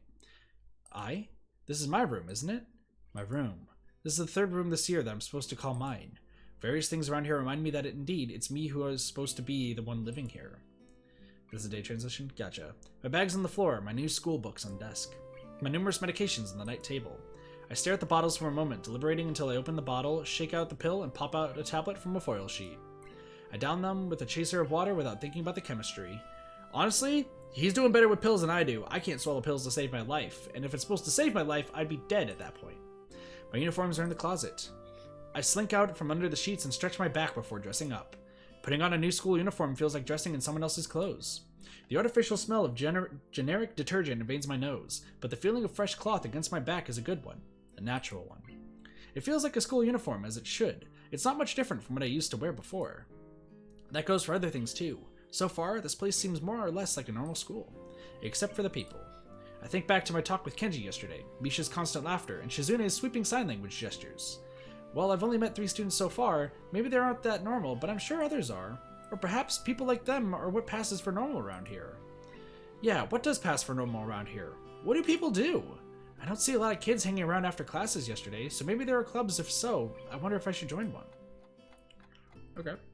All through class, the question remains on my mind, so I decided to ask Shizune about it when we split into groups. After all, she did say if I had anything I wanted to know, I should ask her. Dots. More dots. She crosses her arm and shifts her gaze slowly to Misha, who looks more preoccupied with trying to grind the eraser of her pencil down so that the top is perfect and evenly flat. Angry, cute dots. Sorry, Shi-chan. Is there something you wanted from me? Oh, I see. That's a good question, Hee-chan. My first thought is that means she doesn't know, which is worrying. Maybe I'm being too negative. Well, anyway, Misha, please don't prove me right. Dots. Oh, that's right. Everyone is encouraged to join a club. A lot of people do so because there isn't really anything else to do. There are also school events like the festival coming up in a few days. Almost every student in the school tends to help out with it, doing whatever. So, you actually transferred in at a busy time. Maybe you can help out too. Sure. What's the festival about? Misha freezes. Well, I don't know, Hee-chan. The truth is, it's a local event, and I'm not from this area, so... She starts signing desperately to Shizune, asking her to bail her out. Shizune adjusts her glasses at the end of an oddly grandiose flourish and starts signing hard and heavy. Happy dots. Huh? Oh. Who cares? Misha puffs out her chest as she shouts Shizune's words out at me with a disproportionate amount of pride. Too loud. I can see heads turning to look in our direction. Not so loud. Sad dots. Human beings evolve with each new generation. The ideals and beliefs behind a festival will inevitably change with time. Angry dots. Excitement! Anyway. Now it's about delicious fried food and amusing little games that you play to win prizes. The teacher clears his throat very loudly, battling his long wooden pointer against his other palm like a baton. He shoots a pointed gaze at us. Finally noticing where we are, Misha stifles a yelp and quickly quiets down. Shizune doesn't seem embarrassed at all, though brushing it off without a care. Sad dots. We are in the middle of class and should start working. That's right, Shi-chan. What? That's right, Hee-chan. Are you asking because you're interested in joining a club? It could have been my eyes playing tricks on me, but I think I saw a suspicious glance exchanged between them. Misha's tone has also changed, although it does that every other word anyway. True, Travis, true. Yeah, I was thinking about it. Misha and Shizune look at each other again. I'm about to ask what they have in mind when something dark flutters in my peripheral vision, catching my attention. Out of the corner of my eye, I see the girl with long dark hair get up from her desk and sit silently toward the door. It doesn't seem like she was working in any group, and no one seems to notice her but me. I glance at the teacher, who's also looking at the dark-haired girl go. Why doesn't he say anything? Hee-chan, is something wrong? Do I look as uneasy as I feel? Or is Misha just looking at me, looking after the girl who left? No, nothing. Happy dots! Okay, well, like we were asking, you don't have any plans for lunch today, do you? I thought I would go to the library and pick up some books. Not really. Do you want to have lunch together, then? Sure. Happy dots. Bye, Dekimio. Take it easy. Take it easy. Yay! Okay, Hee-chan, perfect. The rest of class paces uneventfully. The girl with the long hair never came back. Before I have the time to put any more thought into where she could have gone, the teacher informs us that it's time to stop working. Shizune looks more than a little annoyed that we only just barely managed to finish all our work on time. I'm just glad we finished it at all. It's not a contest or anything. Frustrated dots. Yes, it is, Hee-chan. Impossible. Really? Really. I've noticed this before, but it's kind of funny how Misha is always moving her hands and signing not only everything she says, but what anyone else is saying at any given time. Obviously, it must be so Shizune can understand it. Her eyes dart back and forth between Misha's hands and me. I don't know who I'm supposed to be looking at. I'm talking to Misha, but that might be wrong. Maybe I should face Shizune. I'm used to looking in the direction of the person whose voice I'm hearing, but really, Shizune can't hear me, but it would be disrespectful to talk to her only through Misha. Then again, isn't that what she's doing? No, she's at least looking at me. This is all very confusing and will take some time to get used to. Yeah, that is true. Who do you talk to, or who do you look at when you're talking to a deaf person? I guess you'd look at them, right? Because that's who you're trying to talk to. So I'd look at like Shizune in this case, and Misha would decide, okay. It's not a contest because contests are competitions over a prize. If there's no prize on the line, it's not really a contest. Shizune's eyes flash dangerously with a competitive glare. She stares at me as if surprised that I'm challenging her. I think maybe this is a contest to her. I never noticed before how dark and blue her eyes are. It's truly an alluring gaze. Happy dots. Are you sure, Hichan?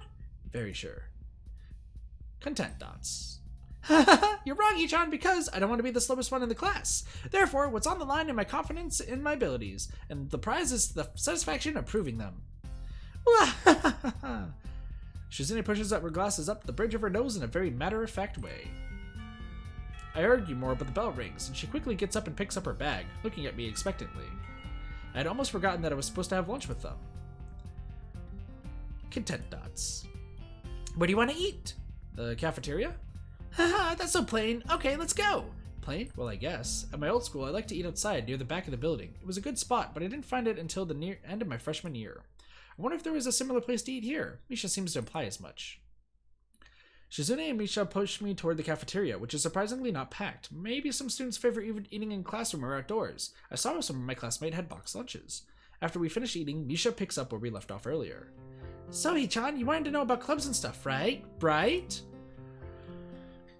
Content dots. Right, Shitan. Okay, I guess that makes sense if you asked to ask first.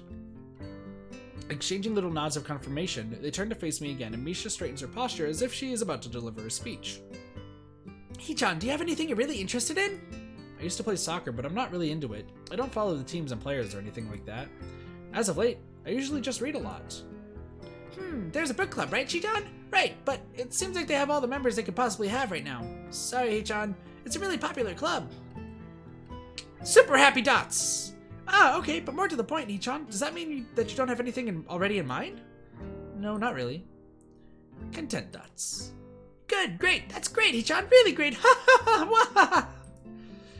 Why is it so great? No reason. Well, Hichan, other than clubs in the upcoming festival, there's one other thing. Student council! I see, I didn't know the school had a student council. This was a very melodramatic setup, though, just to tell me that. I'm pretty sure the two of them know this, but because Shizune looks a little embarrassed about it, and Misha is laughing. Shizune quickly retakes control of the discussion, in a manner of speaking. After all, it's still Misha who has to voice whatever she says. Dots. Ha ha ha! Right. Hichan, maybe you should join the student council. They could use more people. Yes, definitely, you should definitely join. Why? Well, for one, we can hang out every day, Hichan. Shichan and I are both in the student council. Actually, Shichan is the president. Really? Okay. I'm starting to get the suspicion that Shizune and Misha may not exactly be the most unbiased people to talk about this with. As if reading my mind, Shizune quickly adjusts her glasses and signs something to Misha. Content dots. Haha, of course, we're not trying to get you to join just because we obviously benefit from you joining the student council and therefore have an incentive to try to get you to... So you're admitting that. Dots. No, we admit nothing. I mean, Hichan, of course it would be nice if you joined and we appreciate it. But even without all that, joining the student council shows a healthy interest in the workings of one school. Yep, it's true, Hichan. Besides, don't you want to spend the time with us after school, Hichan? I can't tell if she's being genuine or if this really is just really good acting. Both of them seem to be trying hard to look their cutest, although they are already pretty cute to begin with. We're starting to flirt! Well, content dots. So it's settled then. Welcome to the student council, Hichan. What? No. Aw, see, Hichan? Of course it wouldn't go so easily. Cocky dots. Yep, that's right. Though it would be boring if it went this smoothly. Oh well, Shichan owes me candy now. You were betting on it? Hey, my life is not a game here. Shizune seems very intrigued by this when Misha signs it to her. The aggressive glint returns to her eyes. Joyful dots. That's interesting, Hichan. Let's play a game. That's not what I said. How about rich man, poor man, Hichan? If you lose, you have to join the student council. No, absolutely not. Aw, why not? Well, because you two both have the same incentive and therefore the same goal, which is to get me to join the student council, right? Cocky dots. Yep. Yeah, that isn't my goal, but what this means is that both of you can team up and I'll be at a clear disadvantage, so I'll have to decline. Stern dots. Hichan, I'm very offended. Are you saying you don't trust us and that we would pull something so disingenuous? That makes me sad. Sorry? It's hard to tell when Shizune's influence ends and Misha's thoughts begin. Dots. In order to atone for hurting a young girl's feelings, you should definitely join the student council. Jesus, they really want us to join student council. What up, Sapphire? How's it going? These girls really want us to join student council. It reminds me of my junior year, where it's like, Kit, join student council. Kit, join student council. Kit, join student council right now. And then I became the sound guy in student council. Yeah, I got peer pressured. I'll admit it. No! How about a game about paper football instead of rich man, poor man? Paper football? Yeah, it's a game that played in America. You make a paper triangle, and then you try to shoot it past goalposts that the other players make with their fingers. Travis, no! I don't want to go into student council again. I remember what happened last time. I don't want to do it. Isn't it cool? It's the ultimate form of competition between two people, Hichan. Stern dots. And it's also played by elementary and middle school children. Shichan. Wahaha! That means it's a game that really separates the boys and the men. More like the boys from the slightly older boys. Anyway, I'm not going to play that either. Just the fact that you know about it means you're probably surprisingly good at it. Ha! Yeah, that's true. How did you know, Hichan? Shizune frowns at Mishan. Mishan? Not Mikan. Misha, telling me that she probably wasn't supposed to admit that so readily. I wouldn't say that I'm happy with her attempts to get me into the student council, but I'm a little curious about what the student council does here. I've never been on one before, or even know anybody who was a member, so it interests me. Also kind of like Shizune and Misha, so maybe it wouldn't be so bad. Curious dots. Okay, Hichan, how about Risk? The game of world domination. Honestly, I feel like Risk is a fun game. I've never played it. I don't know what that is. It's a really fun, Hichan. You fight for control of the world, with armies and everything. Sounds like Shizune would be good at it. If you want to play, we can after school. Sad dots. Ah, really, Shichan? We could just play just for fun. Shichan hasn't played in a real long time, so if you want to, there are no strings attached. Well, okay. Okay, perfect. We'll see you after school in the student council room then, Hichan. Wait, why there? Because that's where we keep the game. I grimace to tell them how much I do not like this, but it's more for show than anything. So in the end I agree, but only after getting Shizune to acknowledge that I don't mean anything concrete just by accepting to take a look around and play a game with her. Lunch ends, we go back to class. Okay. She's gone! During afternoon classes, the long-haired girl comes back and sits down in her seat without a word. Again, no one seems to notice, or if they do, no one says anything. I want to ask Misha about it, but I don't want to be nosy. After school, Shizune and Misha quickly find me by the first floor lobby and latch onto me, covering each flank in case I might try to escape. I feel a little offended, but I've been considering it. Nevertheless, I'm a bit disturbed that enough people have made a break for it in the past that they're on their guard. What's with the escorts? That doesn't make me feel very comfortable. In fact, it makes me feel like a dangerous prisoner being transported to his cell. I guess. What's wrong, Hichan? Cocky dots. That's right, we're just going to play a game of Risk, remember? I don't know, Misha. This all seems a little sinister to me. I start thinking that when we sit down to play the game, they'll tie me down and torture me until I agree to join the student council. Dang, that's an intense student council. Not gonna lie, though. Misha's kind of being cool. Well, it's highly unlikely, but still, for some reason, it just seems like it would be so plausible. Getting to the student council room is as simple as turning 2 corners from where we started. What? That's it? This makes you guys being so on top of me seems a little silly. Prince third person? True. But she's pretty chill. She is like Aya from Banji, though. Dots. That's not true, Hichan. Shichan says that when their life is threatened, people have shown the capability to pull off superhuman bursts of speed. Life is threatened? Expression unchanging, Misha signs something immediately to Shizune, who makes a baffling face and puts her hands behind her back, looking pleased with herself. Misha feigns deafness and hums cheerily. Stop that. I know you heard me. You have no excuse, unlike Shizune. Shizune opens the door to the student council room. It's a very plain, sparsely decorated room, although it is quite large, maybe even a little larger than a classroom. There's a big table in the center surrounded by chairs, and a smaller desk prominently placed in the back that I assume is Shizune's. There are a few regular desks and chairs stacked to one side as well. Extra, perhaps? Aside from the tables and chairs, the room doesn't have much else to offer. Just a couple of filing cabinets and bookshelves stacked with older school records and documents. Not much else. In fact, nothing else. This is a pretty bleak room. They could at least put a potted plant in here or something, but the most noticeable thing that this room doesn't have is other people. Are we early? Dots. They're the only two in student council, aren't they? Nope. They're the only two in student council. What do you mean, no? Does it mean nobody else is coming today? Cocky dots. Yeah, that's right.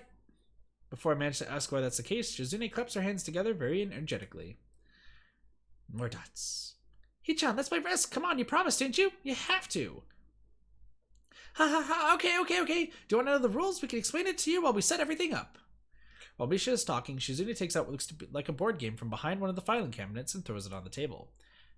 Actually, this looks kind of interesting. After Misha spends a little too long for her liking running through the basics with a somewhat vague and confusing tutorial, Shizune cuts in and declares the game has started with a decisive motion, slicing her arm through the air. Shizune's aggressiveness is rubbing off onto me. I start feeling more competitive than I intended to be when I agreed to this. I love Dots the candy, too. Halfway into the game, while I try to ponder how to defend against Shizune's assault from two fronts, she breaks my concentration by drumming her fingers on the table to get my attention. Stern Dots. Hee-chan wants you to know that you are taking too long to make a move. She-chan also says that she will let you keep Australia if you agree to join the student council. They're trying so hard. I thought this was a game with no strings attached. Just the fact that she would dangle that over my head as an offer means that she knows I care about the outcome of this game. And anyway, no. Cocky Dots. She-chan admires your fighting spirit and would be a benevolent dictator who will spare your people if you agree to join the student council. You're so competitive, Shizune. She seems to take this as a compliment. I'd expect the student council president to be a little more magnanimous. Magnanimous? She doesn't seem to know what the word means or how it's signed, so she pulls out a piece of paper and writes it for Shizune, who in return signs it back to Miss Nisha. Nisha presses her index fingers against her temples as if trying to physically imprint the word into her memory. Happy Dots. Suddenly, Shizune bursts into a fury of gestures. Misha looks daunted by the pace of her heated signing. Oh, wait, please slow down, Shi-chan. Shi-chan says you're going to lose. Tell her I will crush her world empire with my rebellion. Okay. Are you okay? Are you okay? Those eyes of hers shine with childlike mischief. Dots. She says you have no chance if you keep playing like this. No, you won't. She says you have no chance if you keep playing like this, so you won't. Oh, gosh. She has a point. Attack aggressively. It's a trap. It's smarter to play defensively here.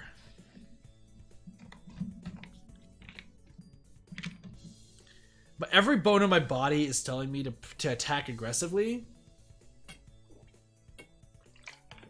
But I think playing defensively would get me to win. Because she'll start throwing all of her troops at me. I'm going to play defensive. It's likely that she's trying to psych me out. Looking at the board again, I have a pretty good defense set up, and I'm not going to wreck it doing something reckless. A few turns later, I lose the game anyway. Shit. Shizune adjusts her glasses victoriously and allows herself to tentatively pump a fist in the air in celebration. Victory Dots! Wahaha, Hee-chan, you lost when you're allowed to take North America. I mean, Shi-chan, not me. Concerned Dots. Getting control of North America is ambitious because it provides a 5-army bonus, but you can attack it from 3 fronts, so you must defend them all. Strategic Dots. I thought you had more guts. How disappointing. Ambition, Hee-chan. Your play needs to be more daring. Ambition! Ah, there's a fly in here. Flirty Dots. I was really excited when you took South America, but then you switched to playing defensively just because you gained a small advantage. That's no good, Hee-chan. You didn't take enough risks, and when you did, you didn't follow through. That's terrible, Hee-chan. Damn, what's it to her if I played too carefully? There's no need to rub it in my face. Whoa, she's getting close. I wonder if you'd even be any good for the student council. What's this reverse psychology? I guess I don't have to worry about joining or not in that case. Oh, Dots. Giving up just like that? I expected more of you. Seriously, she's really trying to taunt me into joining the council? Besides, I don't even want to join. It's only my second day. I can't make that kind of commitment. I haven't even taken a look at any other clubs yet. And these two? They're a little weird. Fine, I'll consider joining the council, but I want to take a look at the clubs before I decide. Really, Hee-chan? You're not just saying that to make us feel better. Yeah, I'm just not sure that I want to. Aww. Sad Dots. Okay, Hee-chan, but we're not going to give up so easily. You said maybe there's still a chance he'll come around. Stern dots. Come on, you can really have fun. We can play more risks, and maybe one day you can beat me, unless we graduate before that. That doesn't make me feel any less reluctant about joining, you know. More dots. Well, surely you're not that horrible at board games. Maybe we can play a game you know then, to give you a handicap. Man, these guys are really intent on getting us to join student council. How long have we spent trying to get, like, they're just like, student council, student council, student council. It's like, do we want to go? I don't really want to go. God dang fly.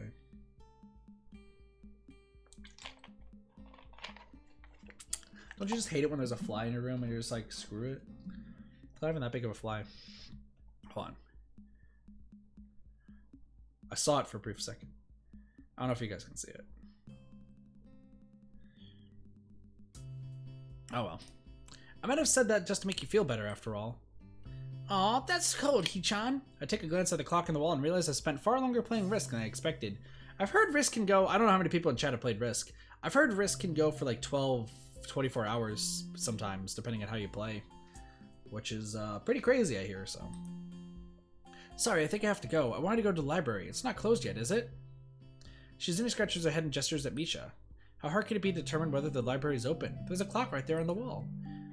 Dots. It should be, unless the librarian is absent. I think you're right, Shi-chan. Well, we think the library is open. It's on the second floor. You can't miss it. Do you want us to show you where it is? No, thanks. It's okay. See you tomorrow. Bye-bye. One flight of stairs up, I run into problems. The second floor hallway is a carbon copy of the third floor one. Wide, of course, and plain, like only hallways can be. The problem is that the library's whereabouts are not as easily determined as one would think. The classrooms are marked with signs stating which class they belong to, but then there is a plethora of other unmarked rooms. Is the library one of them, or is it just somewhere down the hallway? I bet on the latter and choose my direction at random. After I turn around the corner, an unmarked door draws my attention because it's not closed. It's not open either, though. It just barely draws so that I can see it's open and nothing else. It makes sense for the library door to be invitingly open, and while this one is not quite that, it's good enough. At the very least, it means that someone is inside and I can ask for directions, no matter how embarrassing that is. I gingerly push on the center of the door with my fingertips, every muscle in my arm ready to pull back at a moment's notice. The feeling of being an outsider to the school can't be shaken from my mind, so much so that I instinctively fear doing something wrong by entering. The door slowly creaks as if groaning from a deep sleep, though it is much easier to open than I anticipated. Leaning over and poking my head even further inside to gain sight of the room as fast as possible, the meek hello on my lips is quickly snatched away.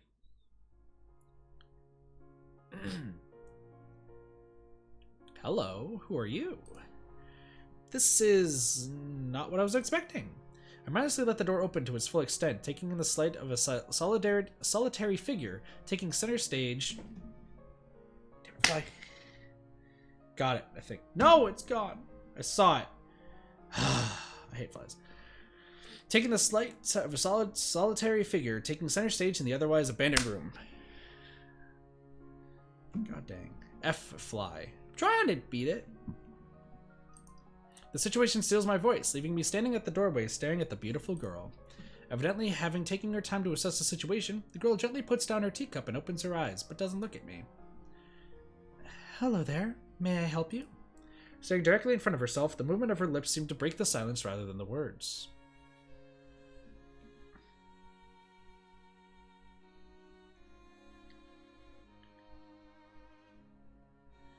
She's blind. UTAPRI. Sparky.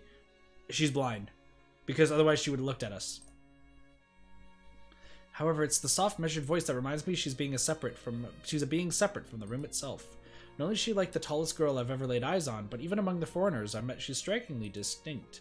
Hi, sorry for intruding. I was just kind of lost. She takes a moment to formulate a response before speaking. Every action she takes feels as if it's carefully choreographed beforehand. Switch to the T and the P. Care to take a seat? Unexpectedly considering that I'm intruding upon her. Thanks.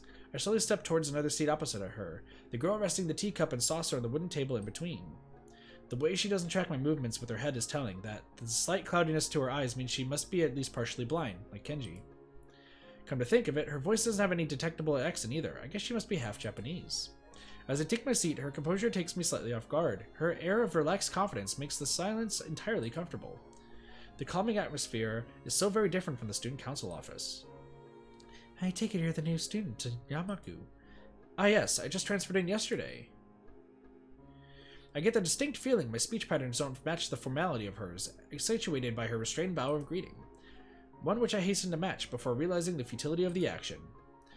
I'm Lily Sato. Pleased to meet you. Hisao Nakai. She gives a nod before gesturing roughly in the direction of her teacup. Would you care for a drink? Sure. As much as it pains me, I can't keep step with her formality in the proceedings. She gives a kind nod, taking the request in stride. Without another word, she steps off the chair and prepares the second cup of tea from the collection of supplies linked along the shelf. A brush here, a brush there, her left hand often lightly touching the side of whichever container she's pouring into. It seems to be a process she's followed dozens of times before. As I lean sideways to see around her back, she seems to use her long dainty finger to measure the right amount of water in the cup. It's one thing to see the different disabilities the students in my class have, but it's quite another to see how everyone seems to adapt. So she's adapting really well. It's good to see. Shizune and Misha have no problems working together to communicate to me, and Lily herself seems to have workarounds for problems I've never thought of. While I feel slightly guilty about her doing the work, she seems pleased to be following the correct process of the offer of preparing the drink.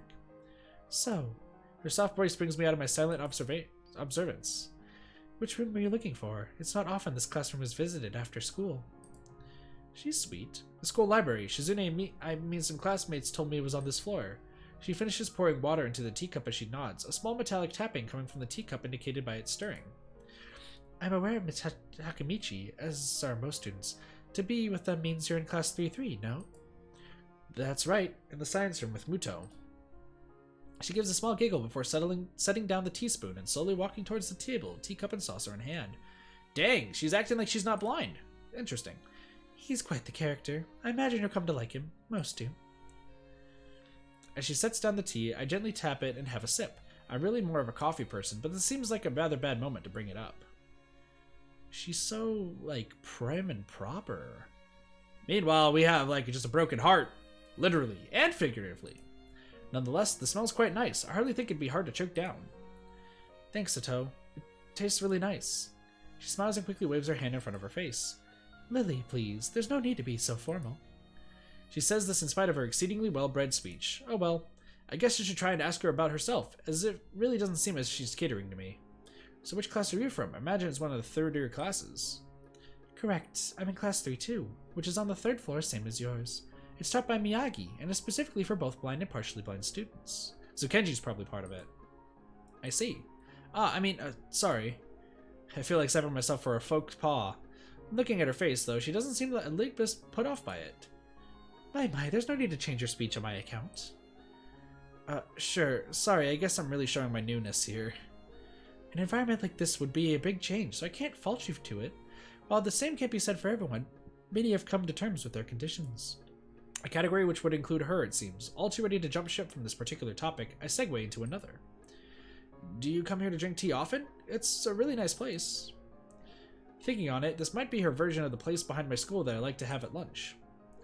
I come here fairly often during lunchtimes. My duties as class representative don't leave enough time for an official club, so a friend and I use this room for having tea. Class representative, huh? Compared to Shizune, her mannerisms seem to be almost completely opposite. While Shizune's blunt and fiercely driven, Liz seems relaxed and calm, almost aloof. God dang it, Travis. Come to think of it, she might be useful for a less biased view of the school's clubs. What kind of clubs are there to join? The more popular ones are the track and field club, which uses the field near the school during lunchtimes, the baseball club, and the book club in a room near the library. There are also numerous small ones too, though, such as art and music clubs. At a time where I'm just wanting to get on my feet, rushing into a club right away seems slightly unappealing. I wonder if this school shares the same rules as my old one. Is it compulsory to join a club? It isn't, though it is encouraged. Ah, good. That's a relief. It really let my guard around this girl to let such a thing slip out. The fact seems to slightly amuse her. Not wanting my tea to get cold, I finally start drinking it as Lily does the same. Interesting. As I look over to the window over her shoulder, I notice the light coming into the room has a distinctively orange tint.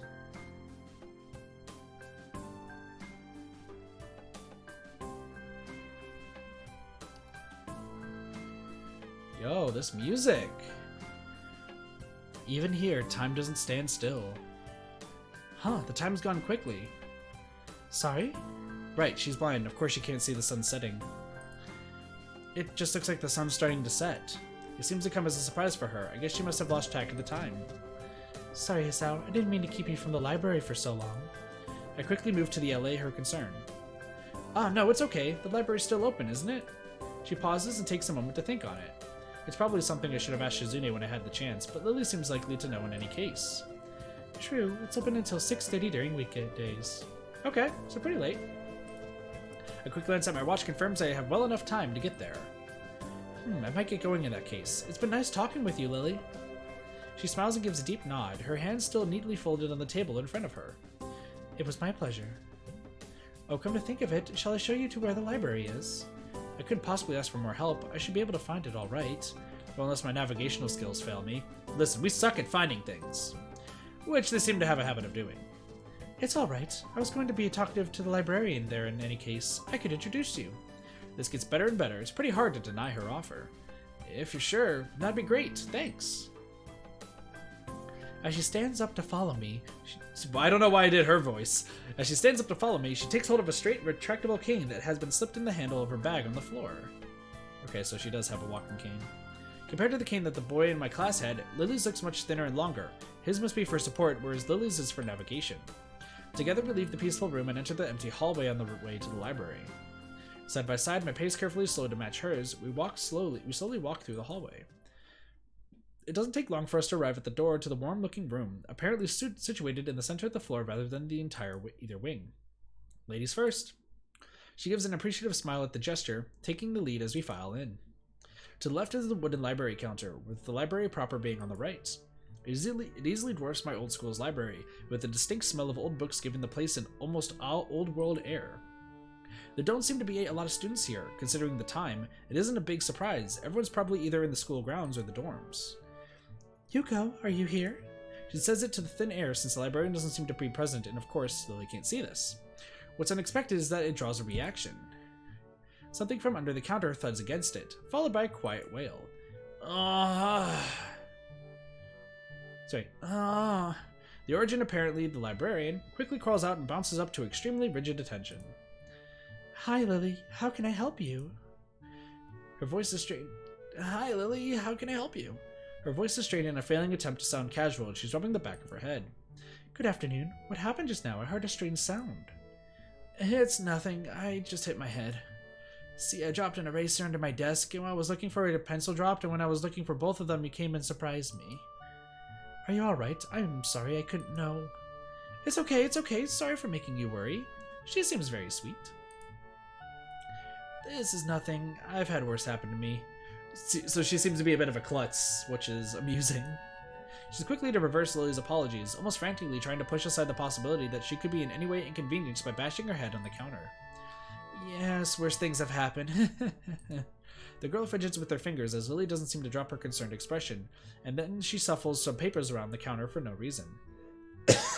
Probably it's a reason they were to just convince Lily. A little shorter than Lily, replete with glasses, freckles, and a very troubled look, she seems to fit a library perfectly. Ah, Lily, did you get my message? Message. Oh, the 2 imported books that arrived. Right, they finally came. I can't believe it took so long, but...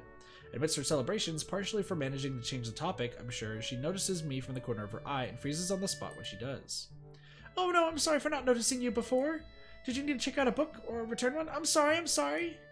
The way she can be so quickly shift between moods is a little unsettling. He's with me. Yuko, this is Hisao, a new student. Hisao, this is Yuko, the school librarian. Pleased to meet you. Hisao, right, Hisao. Pleased to meet you too, Hisao. For a second, she visibly attempts to engrave the name on her mind so she won't forget. Yuko often arranges to import foreign books in Braille for me. Would you like to tell Hisao a little something about the library? Lily's innocent suggestion is met with an expression of abject terror. Please, Lily, I can't. I don't know what he could be interested in. This is too much responsibility. Alright, so she is not wanting to talk to anybody. Interesting. How's it's any responsibility at all, I don't get. But her objection is so sincere, I don't doubt for a second that she would be rather disembowel herself on the spot than tell me where the light novels are. Wow. That's...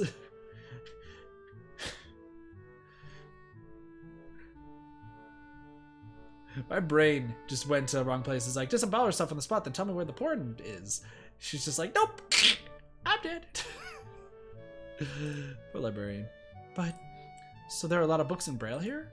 I attempt to save the day by asking the first thing that pops into my head. It seems to work at least partially, as Zuko seems to not exactly relax, but at least look slightly less tense. Well, I think about a third or fourth of Yamaku's library is either in Braille or audio. Makes sense, given all the blind students that would be here. If it's only that, how come this library is so big in the first place? Well, we got a lot of new books regularly because the library is adequately endowed. That's probably why. Well then. They spend more on new books than on my salary, and then I have to organize and shelve all of them. Dang. It's so troublesome and they waste so much, I wish I could quit this job. She wants to make more money. Okay. Dots. A very awkward silence follows this revelation of too much information. I'll go check the aisles then, if you don't mind. It's probably best for all of us if she doesn't keep talking to me. Very well. Meanwhile, you go. I would have those books if it's alright with you. Nice. My first impression was right. The library is surprisingly big. Ambling down the narrow aisles, I study the spines of the books in random order, occasionally sliding out one to read the blurb, taking it with me if it looks good. In a few moments, I have a respectable stack of books in my arms. I guess I'll never be stuck for choice in here. The normality of the library sinks in. Sure, there are large print and braille books scattered throughout, but it is what it is, a library. It's as if the calm mood from the room I had tea with Lily snuck in with us in here, unless it was here to begin with. Something about that puts me at ease, just like before. I reach the end of the aisle and find a collection of desks set up for study or personal reading. Going a little further, though, I discover a nice quiet corner in the back. While the rest of the library has the odd student sitting at the desk either reading or stealthily sleeping, the back is pretty much deserted. Yo, I used to always sleep in the library. It was the most comfortable place to sleep in school. Sorry, what? As I glance around, I see someone who I recognize sitting on one of the several beanbags. It's a dark-haired girl from my class, the one who snuck out of the classroom earlier. I still don't know what's going on with her face. Seems like she has like a bad allergic reaction. She's reading a book, keeping it close to her face, which makes her look like she's really into it. From the way she was acting today, I have her pegged as more of a delinquent than a bookworm. In fact, her mysterious disappearance from the class raises all sorts of whys in my head. You're not here? Cassie, you totally are here. Security sheeple has found the Cassie. Intrigue floats slowly but surely towards the surface, and before I know it, I'm walking towards the mysterious long-haired girl. I guess there's no harm in introducing myself as I would with anyone else. She's a classmate after all. Walking over to another beanbag, I take a seat and lay my books beside it. The girl starts looking scaredly up at me from underneath her fringe. What? Security sheeple. This is the first time I've seen her this close. Underneath her long, dense bangs, I can see that part of her face, at least a third, if not half, is pretty badly scarred. Oh, it's scarred! Interesting. My eyes are immediately drawn to the scars, subconsciously peeking past her hair, until they meet her own eyes. For a second, I'm shocked and divert my eyes to the book in her hands before I realize that looking away probably only makes it worse. Gotta run? Cassie! It takes too many seconds to collect myself and remember what I walked up to her for. I'm sorry, I didn't mean to startle you. Hi, I'm new. I should apologize. I'm sorry, I didn't mean to startle you. Sorry, I didn't mean to startle you. It's okay. The girl certainly doesn't look like it's okay, but I'll let it slide. So, do you mind if I sit here? She seems to be very uncertain whether it's okay or not for me to sit, but finally she nods just a little. Okay. I take the seat next to her, and she hides herself behind her book. Life of Pi. Never heard of it. Isn't that the tiger? The guy, the tiger in the boat? Right? So, sorry again for startling you. I'm Hisao. She looks up from her book, stalling a little before replying. I know. We are in the same class. Her speech is stilted and so quiet that it's barely audible even in the still library. Somehow I think that my delinquent impression of her was wrong. Yeah, it is. Hanako. I'm Hanako. I resist the urge to say that's a nice name just to have something to say, but really it's the only thing I could think of. I feel like an idiot. Everyone here must be used to being different to each other, and here I am being all bothered and fussed about that kind of thing. Don't let me interrupt your reading. I'll just check these books if you don't mind. She nods a little and sighs a little sigh of relief. So I try to read the covers and the introductions of the books I picked up, and she buries her face in her book. Uncomfortable silence consumes us. My eyes still wander to her direction, and I sneak peeks at her flowing hair and the scars it's hiding. After a while, I realize that she's doing the same and only pretending to be immersed in Life of Pi. Her gaze is not inquisitive at all, though. It darts around like a scared rabbit. When our gazes finally meet, the chain reaction is unstoppable. She stands up forcefully from the beanbag and takes a deep breath. I'm gonna go do something. Without warning, Hanako takes off and runs towards the counter. Hey, Love Squid, welcome to the stream. How's it going? The game's going pretty good. I believe that's happy, if I recall.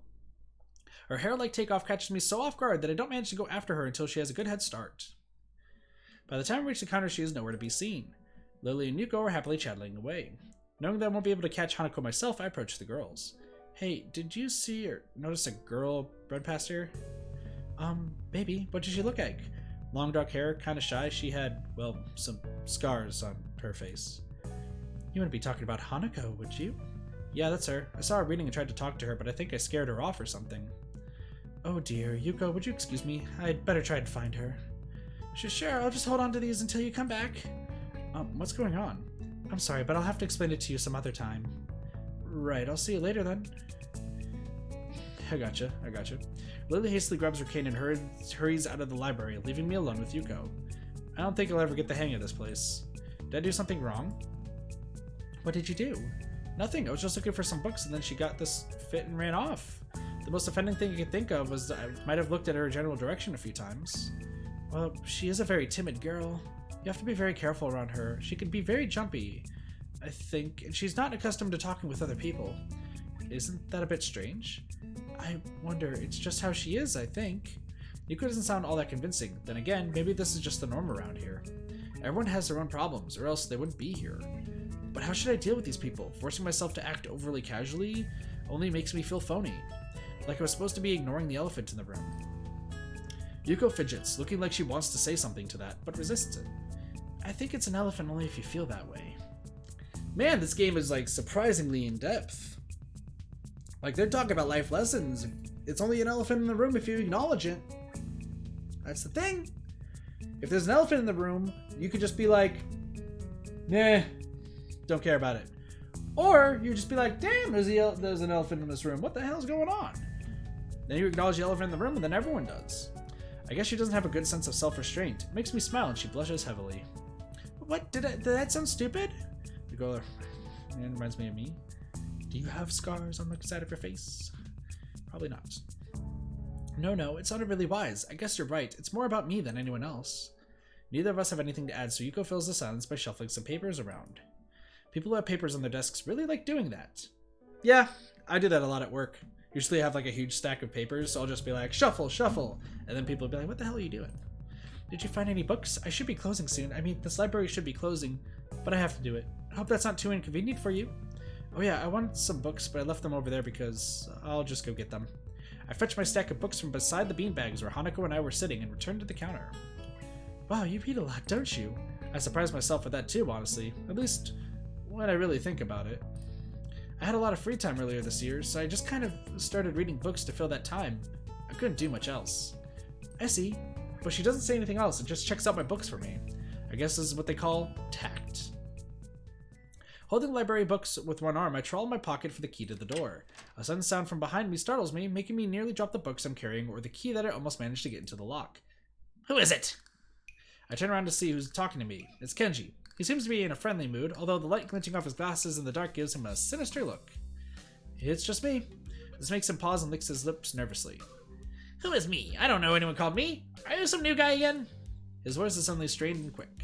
Yes, but we've met before. Yesterday. I don't think so. I remember someone who I met only yesterday. When was that? What day is it today? I tried to ignore him. Is he joking or what? Prove that we met before. You live across the hall. You're Kenji. Kenji jumps back, his eyes filled with uncomprehending fear. Well then. He has the smallest pupils of all time. How do you know my name? Damn, this can only mean one of two things. Either we have met or you're telling the truth, and I just can't remember it, or you're a spy. Dude's paranoid AF, holy crap. He pauses. A psychic spy. His eyes dart around me, trying to peek into my room, although it's hard to believe he can see anything through those thick glasses. His mood swung from friendly to manic in less than a minute. I'm not psychic. How do I know that? I'm not a mind reader.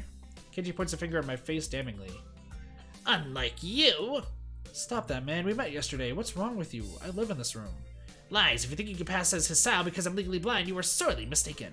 You don't even look like him. I mean, the resemblance is really, real slim. Maybe at a distance, but who do you think you're kidding?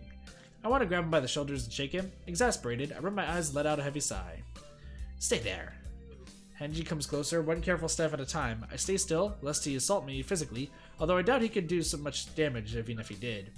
Kenji's weird. Seems like it. Oh, wait. I see it now. Damn, it really is you. Sighing again, and then once again for good measure, I step backwards just in case. What's up, man? You don't look too good. I think something wrong? Oh no, just had something stupid happen to me. A few stupid things, actually. Even if you discount this one. I can't get a proper touch on other people here, and I have no idea if it's because of me or because of them. I don't know why I'm telling this to Kenji. It's not like we've had any contact either. That's rough, dude. Yeah, I'm sorry about calling you a psychic spy and all, but you can never be too careful. It's a hard reality we live in. I'm slowly starting to think that Kenji isn't necessarily living in the same reality as the rest of us. Kenji is a character. Kenji is a character. You see, this is how it works. It is this world. There is no justice, you see. Even when I lose, I win because I don't lose the lesson. What does that even mean? It doesn't matter. He dismisses it flatly with a wave of his hand. So what happened? Why the long face? Do you have a long face? It's nothing. I just scared some girl off accidentally. Literally, too. She actually ran away from me. It was my fault, really, I think.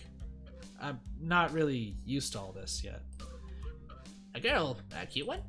Cute? That's a hard question. She had a nice body and really beautiful hair, but the face...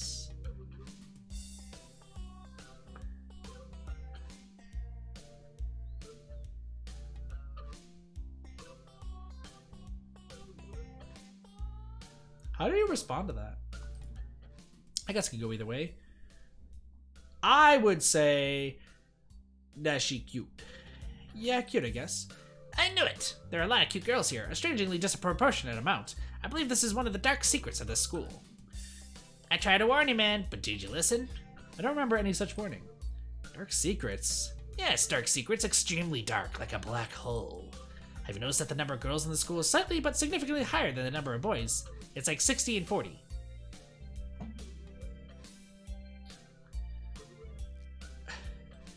Isn't the male to female ratio like males are 48% the population of the world and females are 52? I think that's the thing. He turns his head to the left and stares off into the distance at nothing. Why is it like this? I mean, to the untrained eye, it doesn't appear to be that bad. But that is a full 20%. One would think that a school with such a high pool of women would be a man's dream, but no. What I'm about to tell you could blow your mind. Are you ready? I don't know where this is going, but I think I won't be missing much by cutting out now. No, I'm not ready. I only get as far as turning the doorknob before Kenji starts talking again, showing that he doesn't really care if my mind is blown or not. I believe that the school is a battleground, the site of feminist infiltration. This disparity in the number of men to women is a clear sign of how far they have come. In case this Cold War turns hot, they will have superiority in numbers. Well then. Just another skirmish in the eternal war against the forces of feminists. They're everywhere. In Japan, women outnumber men. It's not a 60-40 split, but it's only a matter of time, man. So you're sexist, which means I need to kick you in the balls. Even in America, women are in the majority by a hair. They're building up their numbers. In the past, the buildup of a military has always been the clearest sign of imminent war. How many times can we kick Kenji in the balls? Can I have a number chat, please? Japan is just the first step. Our economy is badass, and the country itself is small and isolated, yet a huge part of the Pacific in terms of political values. The perfect target. They're so cunning as expected of women. You guys balls? Listen! I mean, infinite? Okay, that works, Cassie. Soon the day will come when... Kenji's voice trails off ominously. That is why you can't trust them. They will string you along and then kill you, just as they killed me. You'll end up just like me. Oh, hell no! I can't stop myself from blurting it out. Hey, what the hell does that mean?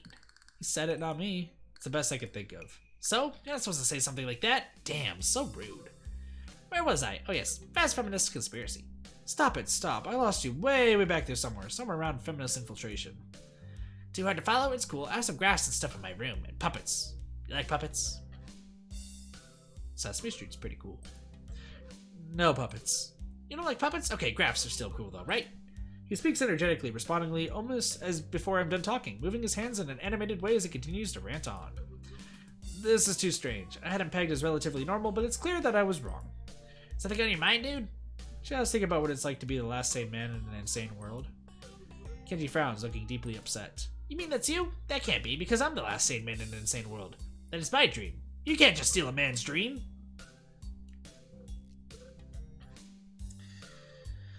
Alright, Kenji, questions. What the hell? There can't be two last sane men. It would invalidate the whole last part, and that part is kind of important. There can only be one, like in that foreign movie where there can only be one. And in the end of that, there's only one dude left. Because that was the point. Okay. I've never seen anyone talk so heatedly and so defensively about absolutely nothing before. Anyway, if you wait here, I can get my graphs, and I also have a list of other dark and complex conspiracies that the school holds as tangled as. Quick, finish my analogy before me. Be a pal.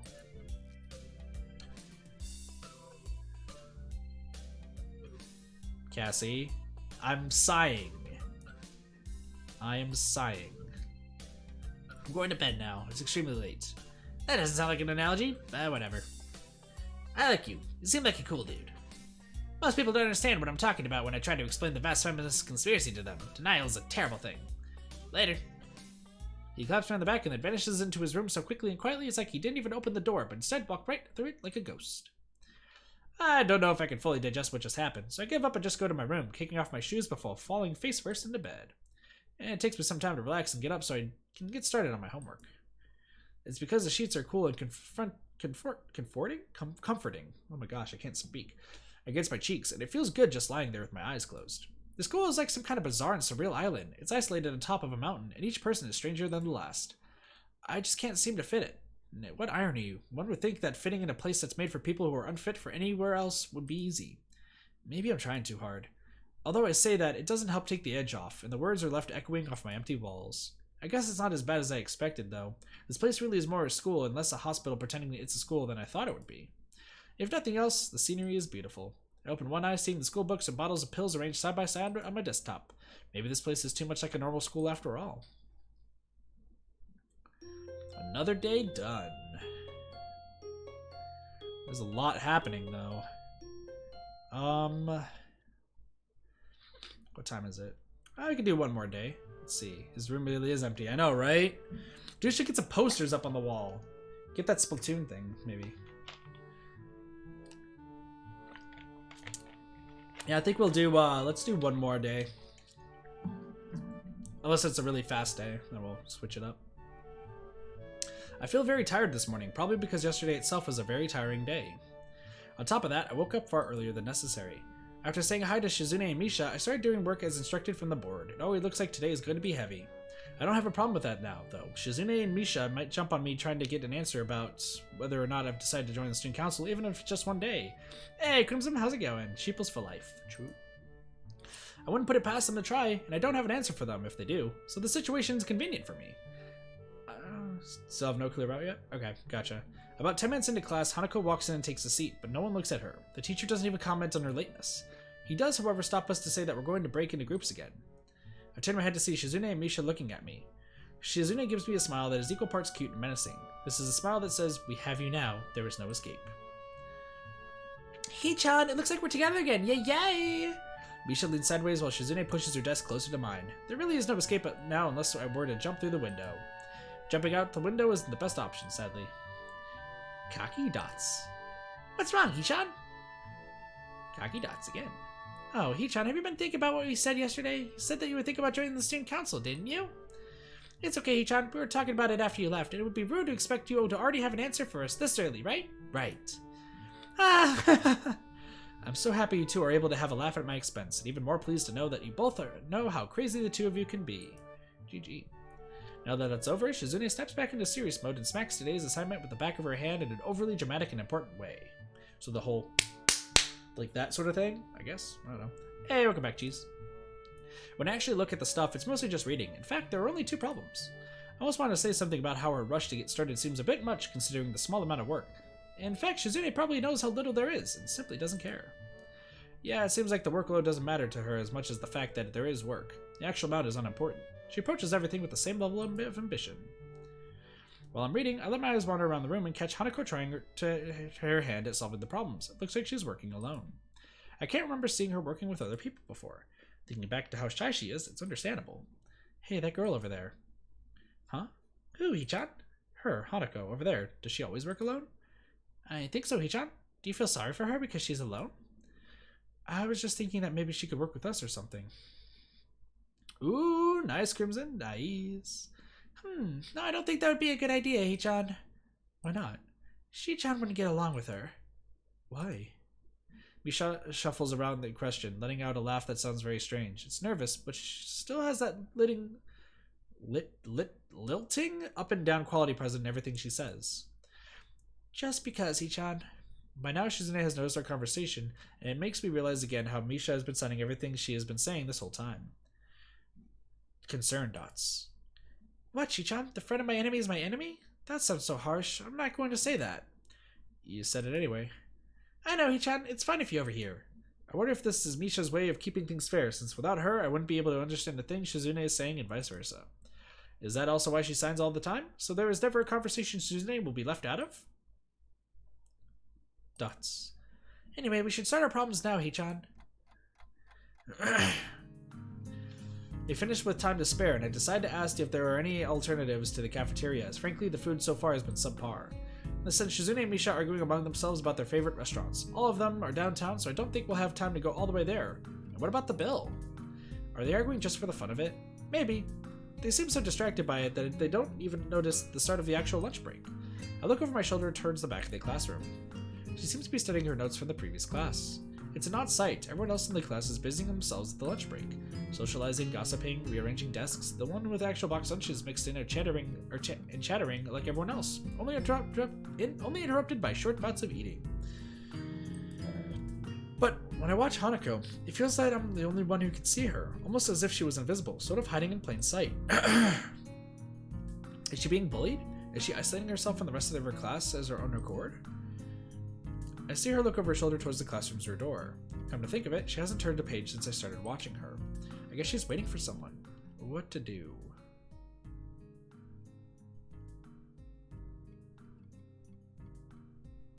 I really want to talk with her. She seems so alone.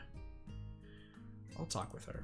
I still feel bad for making her run away yesterday, so I better say something. Hey there, Hanako. Hisa? Well, at least she remembers my name. Hey, I just wanted to apologize for yesterday. I didn't mean to startle you or anything. I'm just new here and I thought I should get to know my classmates. As Hanako looks at me, I notice her scarring once more. It's a little bewildering that you can barely notice it from across the room, but it's so noticeable from close up. That's okay. She's trying to hide her scarring. It seems to be half her body. It was my fault.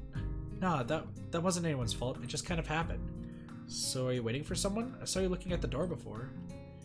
Yes, Lily. Oh, you mean Lily the blind girl? Hanako only nods in response, and I can't help but wonder if defining people through their disabilities is a faux pas of the worst kind or just normal here. I guess that explains why Lily took off after her yesterday. She seems like a nice girl. Are you two friends? Yes. Aw, she's blushing. As if hoping for Lily to appear, she checks over her shoulder again. I think I'm making her nervous again. I hope I'm not disturbing you right now. No, that's not it. It's just easier if Lily doesn't come here.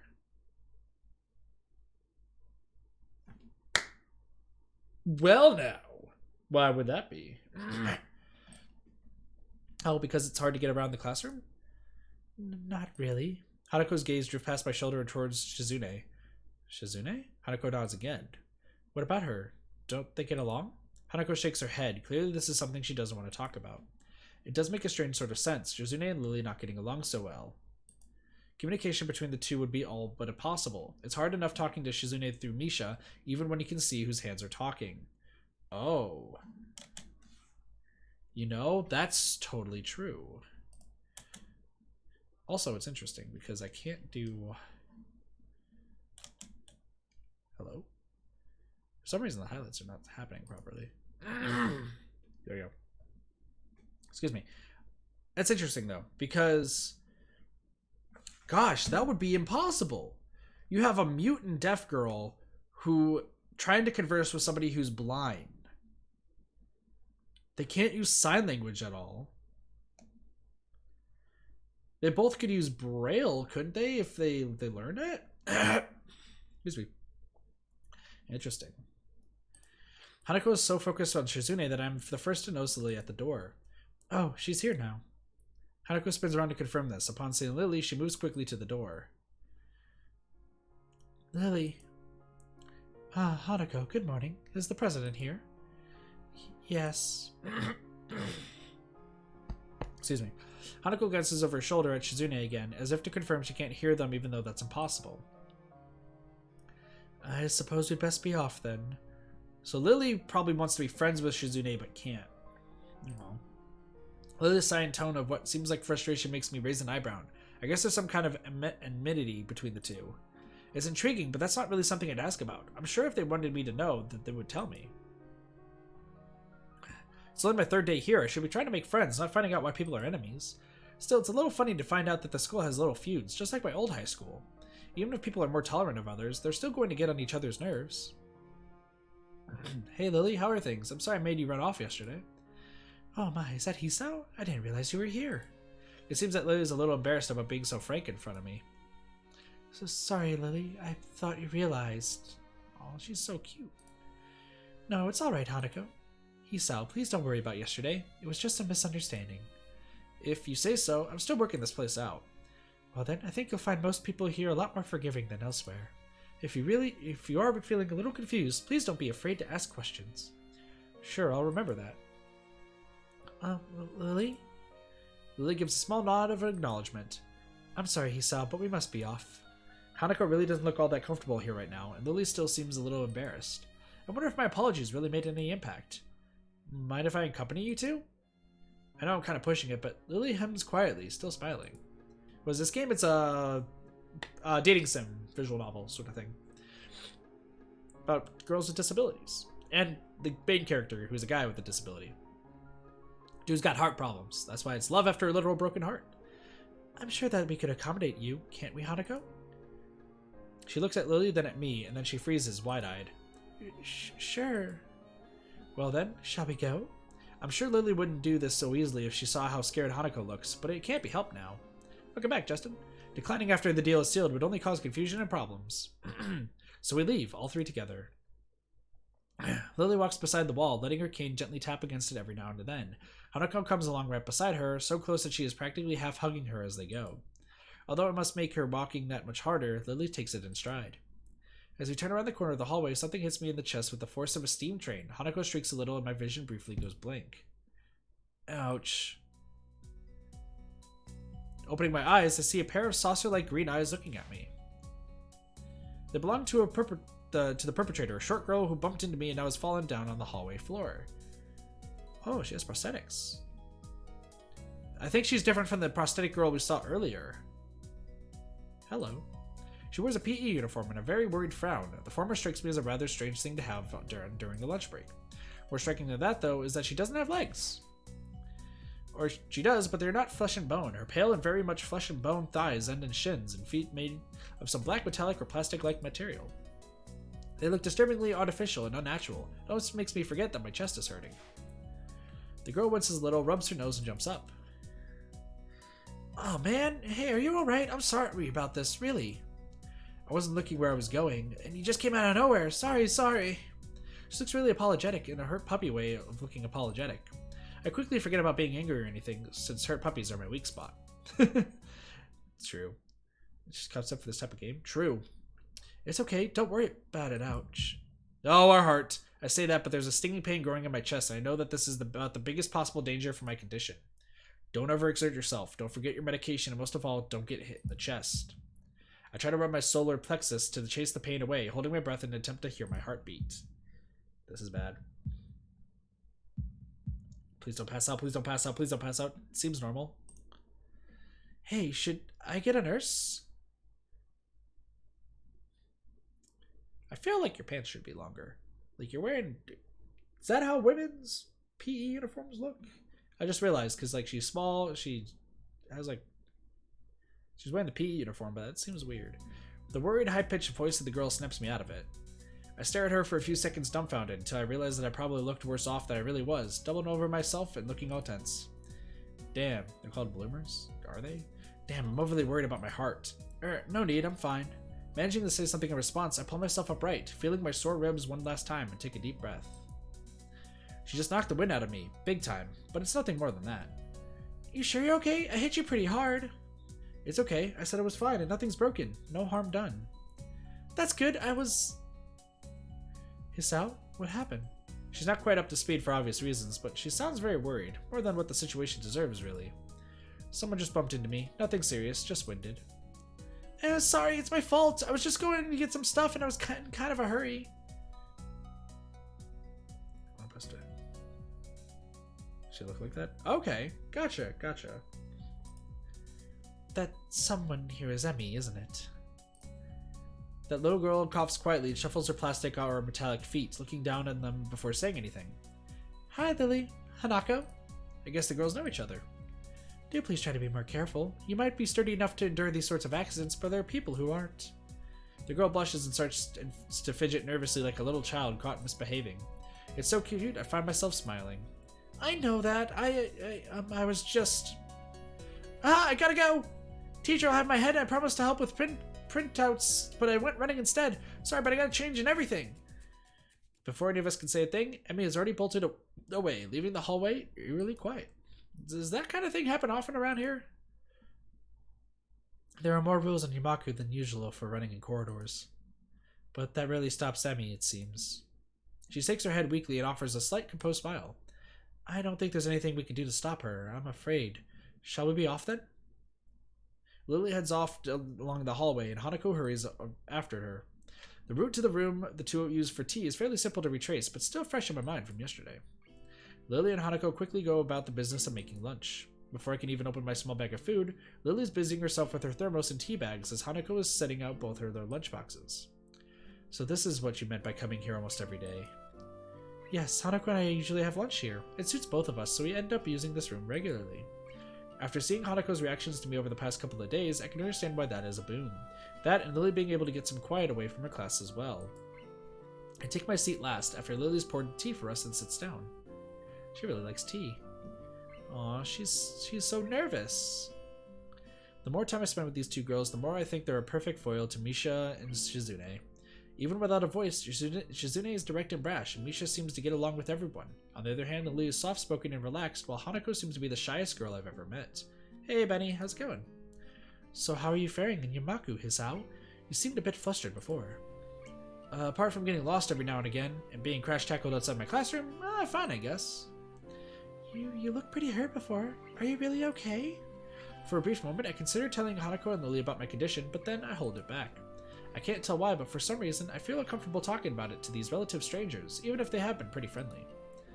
Yeah, it's nothing. I was just a bit startled. Got a little hoge, I just noticed. Judging from the two girls' expressions, I don't think they're buying it, but in what I assume is their way of respecting my privacy, they don't press the matter. I guess there is one of the unwritten rules around here. Don't ask. Even if people's conditions are obvious, like Hanako's, there's still bound to be a story involved. Everyone has things that they don't feel comfortable speaking about, and I think everyone here recognizes that. So, how long have you been in this school? You both seem to know your way around pretty well. Well, I've been here since the start of high school, but only moved into the dormitories a year ago. Hanako joined at the start of high school as well, and moved to the dormitories when she did, if memory serves me right. That's right, since high school. So you've known each other since then? Since I moved, yes. Hanako lives next door to me, so it's only natural, right? Right. Yeah, of course. Living next to someone is probably reason enough to befriend them, though I'm guessing that's Lily's blindness played a part in that as well. I can't imagine Hanako easily making friends with someone who has to deliberately avoid looking at her scars. With the immediate conversation dried up, we start to eat our lunch. It isn't long before the bells are signaling the end of break. Like me, the girls pack up their lunches as efficiently as they set them out. I guess I better be off. Are you going to go with Hisao, Hanako? Hanako looks up at me, and for a second I can see that she is considering skipping class, maybe just to avoid walking to the classroom with me. Yes. I don't know what to think of it. Hanako really is delicate to the point of breaking it, if looked at it in the wrong way. It makes me a little bit nervous too, but I push the feeling aside, trying to be as natural as I can. We should hurry then. Class has already started by the sound of it. Lily gives a nod of farewell as she bends down to take her cane. Hanako and I filing out before her. We walk quickly down the empty halls to our respective classes. As we reach the door to Lily's 3-2 classroom, she turns towards me. Hisao, thank you for sharing lunch with us today. My pleasure, Lily. With that, we part ways, Lily entering her classroom and leaving Hanako and me to make off to our own. She's still looking like she wants to run away. So, do you really want to go back to class now? Yes. Okay then. I feel like I should say something more to her, but it's hard to come up with anything that would be appropriate and safe enough. And Lily was right. The more time we spend out here, the more explaining we have to do. I open the rear door to the class and we walk in. The teacher looks up at me and opens his mouth to say something. However, as Hanako follows me in and closes the door, he simply nods to us and continues his lecture. This is the third time that Hanako has had her truancy partially ignored. There's definitely something going on here. We make our way to our seats, and I notice that Misha and Shizune are both missing as well. I wonder if it's for some form of informal agreement with the staff, or if it's a perk afforded to the unique students of the school. Trying to make it as little disturbance as I can, I extract the relevant textbooks from my bag and start catching up. The class goes on quietly. The teacher seems like an okay person despite the weird first impression I got, and the material is relatively interesting. However, the way he teaches is really bizarre. It's as if he expects that everyone is a natural genius. Interesting. When the final bell sounds, I realize that there was still a lot of time left in the day, and I left wondering what to do. It's odd. At the hospital, I had 24 hours a day of free time, but here, following the considerably shorter hours feels difficult. Everyone else leaves, and I'm left alone with the teacher. Muto was examining the assignment sheets we were working on earlier, marking them with a red ball pen. Raising his eyes from his papers briefly, he notices me and furrows his brow.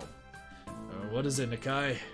I jump at him addressing me, but I guess it's natural to spark some conversation since there's nobody else around. Nothing. Thinking about what I'd do after school. The teacher slowly puts the cap on his pen he is holding and arranges his paper into a stack, clacking it against the desk twice. He seems very methodical, and for a brief moment I'm reminded of Shizune, but the teacher is more unhurried and relaxed, much more routine. You have no plans? No, I consider joining a club, but I don't know what kind of club would interest me. Go observe a meeting of someone else's club. It might pique your interest. I guess. But I don't know how to continue from there. Muto looks at me the way that makes me quickly want to take the words back and to avoid a conversation, but I can't, so I have to forge ahead. I just know how to deal with people, the other students. I'm talking to people and everything, so it's not that I'm be isolated or anything. I just don't know what to think about the disabilities. It's like, it feels that I'm being impolite if I pay attention to them, and it's weird to ignore them. Damned if I do, damned if I don't. The teacher scratches his cheek absentmindedly, looking very unresponsive. These things are only an issue if you make them one. You can talk normally with someone, even if they're blind or something. Try to look behind the superficial. There's not a single student here who isn't just a normal kid behind whatever they might seem at first glance. Very true! Very true. True words. Muto looks like kind of like a lazy guy, but that's definitely true. Everyone's normal at the end of the day. Everyone's normal at the end of the day. He says the same thing as Yuko did. I know they're right, but it's hard. How can you not consider, for example, Shizune's deafness when the only way to communicate with her is to talk through Misha?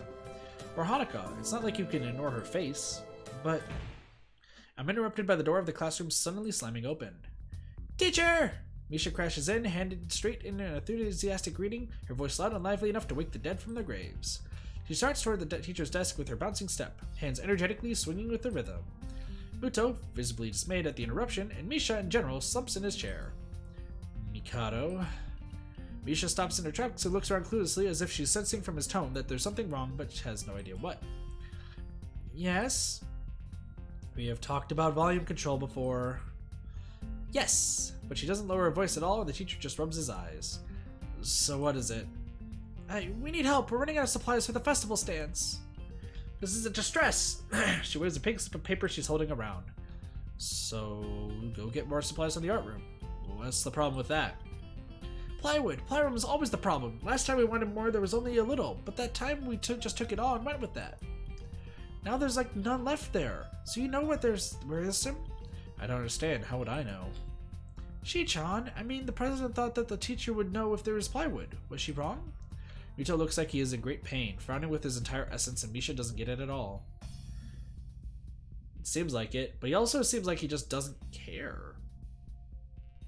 He seems like a weird teacher. He seems like he doesn't care about the students. Looking at the two of them communicate is terrible, like looking at a man being tortured by drilling his skull open while blasting pop music at full volume at the same time. Hey, Punny, how's it going? Don't know who that is, Happy, but I gotcha. I'm afraid I have no idea if there's any plyroom in the school, let alone where it would be if there was any. Aw, what should I do? Perhaps try to find Mr. Nomiya? I'm quite sure he would know where to find everything you need. You have to pry them from his cold, dead hands, but that's a different matter. I don't have time, we're so busy! She holds her head with both of her hands, looking as despairingly as it's possible for a person like her. Without even noticing, she crumples the note she's holding against her hair. I shouldn't even be fetching these things. This is so much to do and we are failing behind schedule. Mito looks at her gravely and then suddenly smiles. Smiling doesn't really fit his face. I think it'd be better if he didn't. I wonder if you can get some temporary help. He switches to staring at me focusedly with a hard expression as if trying to say, go make some friends. Yeah, I guess I could give you a hand. Apparently, true. You can? Thanks, Ichan, you're really nice. She pauses, does a double take, and then points at me with her finger, yelling, ah, and looking very puzzled. Come to think of it, what's Ichan doing here? Class is over, you should be having fun. We just had a little chat. Oh no, it's not detention, is it? Are you in trouble, Hichan? No, I'm not. Is Hichan in trouble, teacher? No, he's not. Mito sighs deeply, and I feel that I have to help Misha to get her off the teacher's back. So what do you need? Here's a list. I can try to find the plywood from somewhere if there's none in the art room. She offers me the note she's holding. I take it, hesitating a bit. I said I'd help you, but this has no implications on whether I'm joining the council or not. Aww. Still, thanks, Hichan. Try to be quick. We are in the stall building streak right now. We must hurry, hurry, hurry! She bounces out of the classroom, leaving me and the teacher looking at each other with something that feels like a silent agreement. Well, there you have it, Nakai. You have something to do now. Please don't sound so smug. Looking at the list with a number of items ranging from paint to plywood, all written with small, neat handwriting that is undoubtedly Shizune's, I heave a sigh. I'll be going then. Waving the long list and plea at the teacher, I exit to the hallway. The classroom's closet to ours are designated belonging to classes 3-1, 3-2 on the right side and 3-4 on the left side, each door looking exactly the same. Further down the corridor, still with identical doors, are rooms that I didn't think we used for classes. I guess the art room is not a classroom as such. I carefully push open the furthest door and peek in. It's a classroom, but it seems rather badly kept or not in use. Am I in the right place? Desks and chairs are all around the room, a thin layer of dust settling on them. There are some easels in the corner, so at least this looks like the right place. The room is flushed in sunlight from the big windows, shadows creeping all over the desks. Specks of dust are dancing in the stagnant air, making the beams of light almost visible. Jokingly, I call into the empty room. Anybody home? Something catches my eye and I stop mid-sentence. Sitting on the desk is a short-haired girl curiously wearing a boy's uniform, with a fork between her toes, a morsel of food stuck firmly on the end.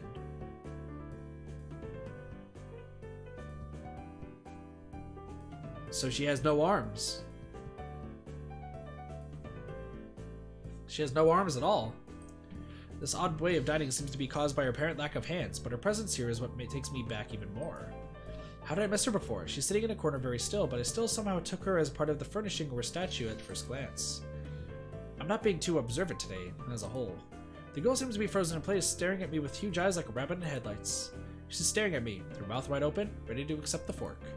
I'm staring at her, my mouth wide open, suddenly remembering I didn't finish my sentence and trying to think if I should. This weird stalemate keeps us both stunned in silence, punctuated only by the wall clock ticking rhythmically. Oh my gosh, Travis, stop! Hello? The girl stuffs the fork full in her mouth and is now staring at me expectantly while chewing. This is a bit awkward. Hello, I was told to pick up some supplies from here. For some festival stalls, I think. I didn't think there would be someone here. There isn't. That's why I came here too. She picks up another forkful. Does that mean you're here then? She raises her eyebrows as if she was suspecting my observation was false. You are pretty observant. I guess it does. But who are you? This girl is pretty straightforward, isn't she? I'm Nakai. Hiso Nakai. I just transferred in on Monday. I'm Rin. Tezuka Rin. Rin Tezuka.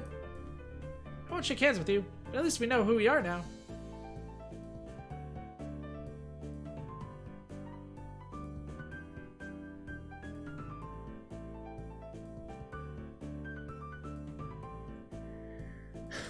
Okay. That's very nice. Her deadpan manner of taking makes it hard to determine whether she's joking about shaking hands or not. I think we need a different voice if she's deadpan. It kind of bothers me joking about these matters doesn't feel appropriate at all. While I'm trying to figure out what's appropriate and whether this girl is, she seems to have lost interest in me and is now gazing yearningly back at her food. Can I continue my lunch? If you don't mind me, I won't mind you. If you need to go get your stuff, the supplies are in the back.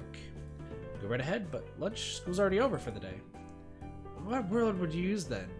There's no word for a meal you eat after lunch, but before dinner, right?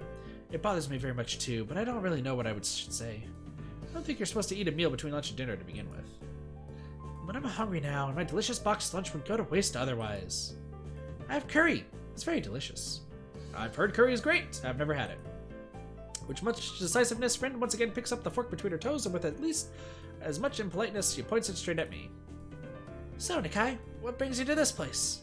Like I said, I was told to look for these things. No, this school. From outside, you look fine. Is your problem inside? Dang, straightforward, aren't you? I came to a full stop, opening my mouth but not getting a word out. I can guess. I'm good at guessing. Better than most people. Rin cuts me off before I can answer a question, or skirt around it somehow. I don't know which I would have done. I froze in front of this issue again. I haven't even told anyone here about my condition, or maybe it's only because it hasn't really come up. I do get the feeling that not making issue of this part oh my goodness, I can't speak. I do get the feeling that not making issues of this is a part of the school code here, as the teacher said. I wonder if the people here could relate. Probably not any better than any normal person could. I can't relate to Shizune's circumstances, or Lily's either. Naturally, while I go through this in my head, Rin keeps considering what my condition could be, with an overtly contemplative look in her face. She pokes her fork between her lips and leans back, looking at the ceiling as if she answers was written up there. A beam of light illuminates her face from the window side, creating a mask of dark shadow on the other side. I don't think it's anything in your head, and something in your guts would be boringly ordinary, like this lunch of mine, and less delicious. The problem must be in your pants!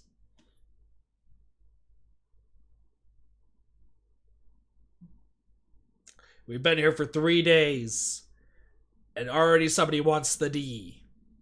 And we literally just met her. And she has no hands.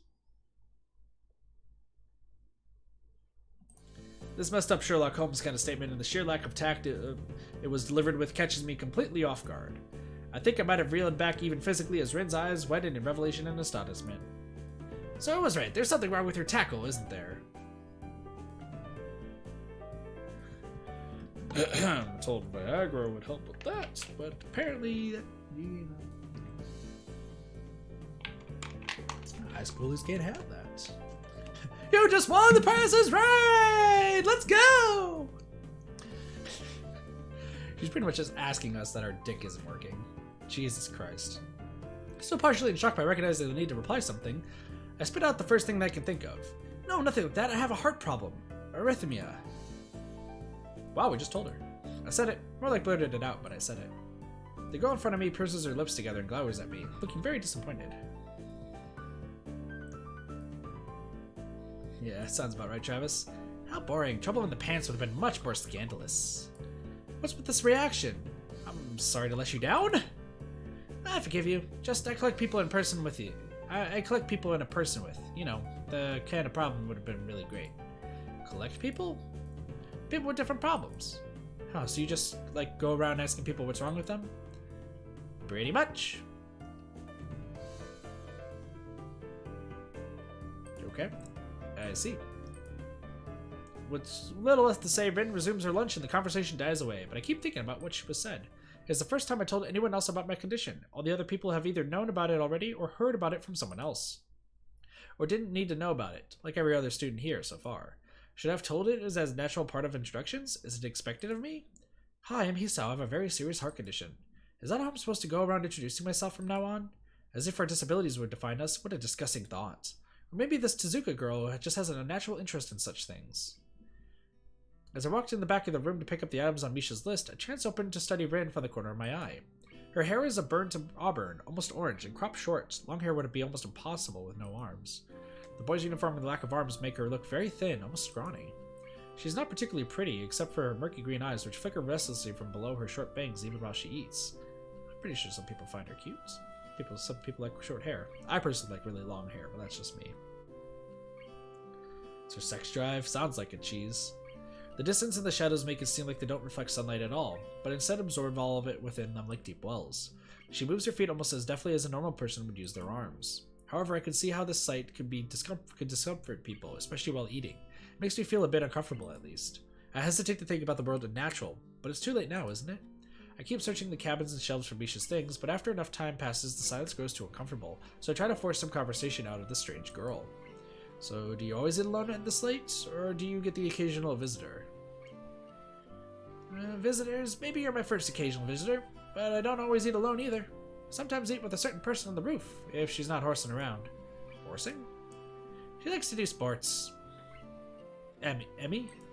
Oh, and that's all I could think of to say. Both of us fall silent again as Rin forks the last bits of meal in her mouth. So the girl with no arms is friends with the girl with no legs. Bye, Benny. Have a wonderful night. Take it easy.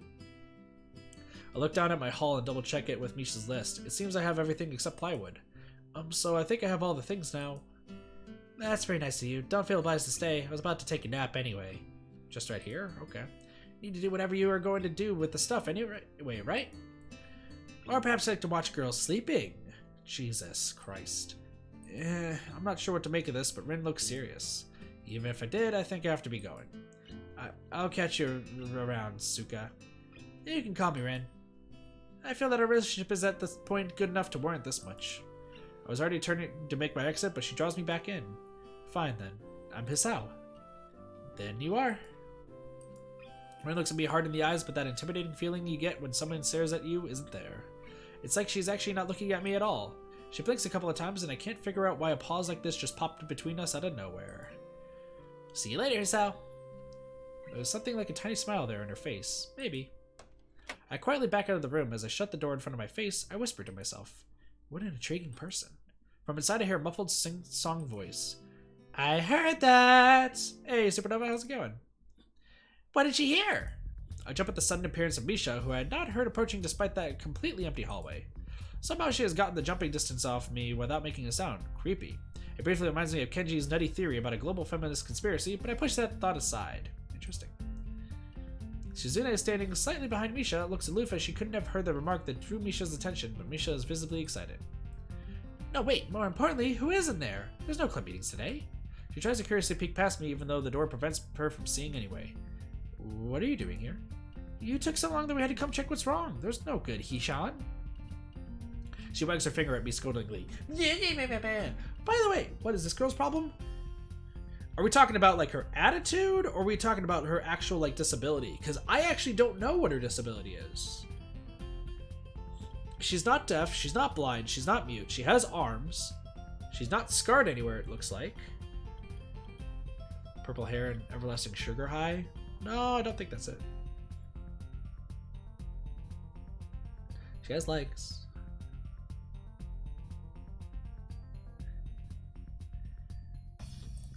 I found plywood, but everything else is still missing because you were tardy. Oh, sorry, I got the things here. We're just going to bring them. I think you were up to some mischief, Hichan. Who is in there with you, I wonder? Misha signed something quick to Shizune, pointing at her own ear a couple of times. Shizune immediately pushes away past me and opens the door to the classroom I just left. I can only imagine the shock she was experiencing. With Shizune's diligence and attitude, the insolence of daring to deface school property by sleeping on top of it must be too much to bear. And indeed, she stares at Rin, frozen in place apart from the slight but noticeable trembling of her shoulders, from suppressed rage, I'm sure. Instead of blowing up, Shizune just takes a few deep breaths, adjusts her glasses, and slams the door shut, turning to sign furiously at Misha. She meant to stay stable? Possibly. Also, I see what you said, Cheese. Come on now. Maybe she didn't blow up, but I can't understand it. Maybe she did blow up, but I can't understand it. She shoots a very loaded stare at me too, as if it was somehow my fault that Rin is sleeping on one of the tables. I hope she's not getting any funny ideas about the reason of my tardiness. No. Hello. Rin's voice comes from the other side of the door as it takes a few eye blinks to realize she might have trouble opening it. I open the door to find Rin directly behind it, looking at us with a half-interested, half-sleepy face. Hello. Angry dots. Miss Tezuka, what do you think you were doing? You're absolutely not permitted to use school property for such a disgraceful activity. It sure is suddenly very crowded in here. I didn't know I was this popular. It's hard to say whether she's happy or unhappy about this turn of events. At any rate, she ignores Shizune and Misha's scolding, so they have no choice but to drop the issue. Shizune taps Misha's shoulders, pointed at Rin, and makes some quick signs. Angry dots. Popularity aside, please don't do that anymore. Concerned dots. Anyway, how's your project going? Will it be done for the festival? Rin looks at them blankly, apparently at ease under the pressure Shizune's cold stare is putting on her. Punny, I saw that. I keep wondering about that myself too. Concerned dots. And? Well, think about it harder. As Misha signs her reply to Shizune, her face turns into an unsatisfied frown. Angry dots. Mr. Zuka, please try to take this seriously. It'll be a disaster if the wall looks like someone threw up their lunch onto it. Rin nods assertively. I'll think more seriously. Misha actually giggles at that, but Shizune doesn't, not even after translation. She just shakes her head, takes the materials from me, and takes off with Misha in tow. Rin frowns thoughtfully as she looks after the retreating student council duo. How rude. Yeah, it's true though. I must finish my project before the weekend. There'll be dire consequences if I don't. The end of the world as we know it. Like weekdays usually are. Or weekends usually are, but more dire. Much more dire. Maybe I'll postpone my nap to unforeseen future. I'm about to ask what the project she has, what are those apocalyptic consequences, but she walks back into the art classroom. Since you have nothing to do, would you give me a hand? This paint can doesn't fit into my bag, but I need it. She kicks lightly at a huge can of paint that's lying on the floor next to the table she was sitting and sleeping on. It lets out a dull clang. Being the gentleman I am, I naturally pick it up. Heavy. Yeah, sure. Where do you need to take it? Away. And with that, she takes off into the hallway, me and the paint can following since there's little choice for either of us. The hallway is quiet and empty now that with Shizune and Misha gone, so we two leave towards the stairwell at the other end. I retire 15 or 20 steps. I have to change the can from one hand to another because the thin handle cuts into my palm, and at least it keeps my arms from tiring too fast. Rin strolls on beside me with an uneven pace that I have trouble matching, or maybe I am walking weird because of the extra weight. It seems one of us is constantly walking too slow or too fast, and I can't figure out which. 2 flights of stairs below, trouble appears in the form of the head nurse and his fox-like grin. Mr. Nakai, what a happy coincidence! Tezuka too, of course. He nods courteously to Rin, who does not acknowledge him back, then turns to me because obviously it's me who he had some business with. There's something I forgot to mention on Monday. I nod and wait impassively because I can't even begin to guess what he forgot. The feeling of the handle delving deeper into my skin doesn't make me feel enthusiastic about this interruption either. It's about your medications. Since you haven't been that long on your current medications, there might be some unexpected side effects which might require adjusting dosages or even changing to another kind of medication. What are the side effects? I wonder what the side effects are. So we will do a few tests regularly, but what I want is for you to keep an eye on everything in your condition that feels off, if you get what I mean. Hey, Santa, aka Legend, how's it going? Nausea, headache, anything? Come see me if something happens. Alright. So how are you? Everything fine? I give up and drop the can to the floor before answering him. Apparently, this takes longer than my biceps can handle. I'm about to say something generic as an answer, but then I realize how often I've done that lately. Other people have asked me that too, teachers and students here. My parents, visitors, nurses, doctors at the hospital. Everyone seems to be concerned about that. It's natural for a hospital, not so much for a school. Except the school. This is a small school, and both the student base and the faculty seem to be very tightly knit. Yeah, everyone seems to be a good family in this case. Everyone's pretty chill though. At least that's the feeling I'm getting. Also, why is Rin wearing a men's uniform? Because I don't think the women's uniform has like low cuts. Because they have long sleeves too. I'm confused. And this is not the kind of school that gets transfer students too often. The thought sends shivers up my spine, but I give a generic answer anyway. Dots. That's great. Also, one other thing. My sources tell me that you've been at neither the school track nor even the pool, so I'd like to know if you have taken up exercising as I asked. She wears a skirt. Oh, I guess that makes sense. But she already talked about dicks, so I feel like she wouldn't care. I don't know. Of course I haven't, but his way of inquiring gives me the feeling that I shouldn't have been running my ass off on the track since the very first day. Oh, but probably school faculty would be upset. Especially... What? I'm just saying, she's already been, like, interested in it. She's been the first girl that we've talked to who's interested in apparently just flirting with any guy at this point.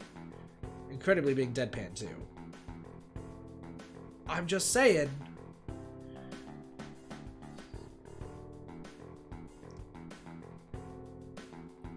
Then again, I did know somebody who only wore revealing clothing just to get that stuff to happen. So... You have people spying on me? Not as such, I just happen to know a few people. That's not the issue here, so don't try to slip out of it. Well, I was actually just doing some improvised weightlifting, as an exercise. I pick up and lift the can up and down a few times like some sad imitation of a bodybuilder, even though it's weighing down on my arms painfully. The stupid grin disappears from his face for a second, then comes back like it was never gone. Tezuka, would you give us a second? Nurse grabs me by the shoulder without waiting for Rin's permission, which she doesn't need to in the first place. It drags me aside. When I told you to exercise, I wasn't joking. understand that you're still on your first week and all, but please don't ignore the importance of this. The reason I'm coming down this hard on you is that habits are not easy to form. The more you slip and postpone, the harder it'll be. It's the same with everything like dieting. That's true. You gotta get to habits early, otherwise you'll never do it. Can you promise me to be more serious about this from now on? Yeah.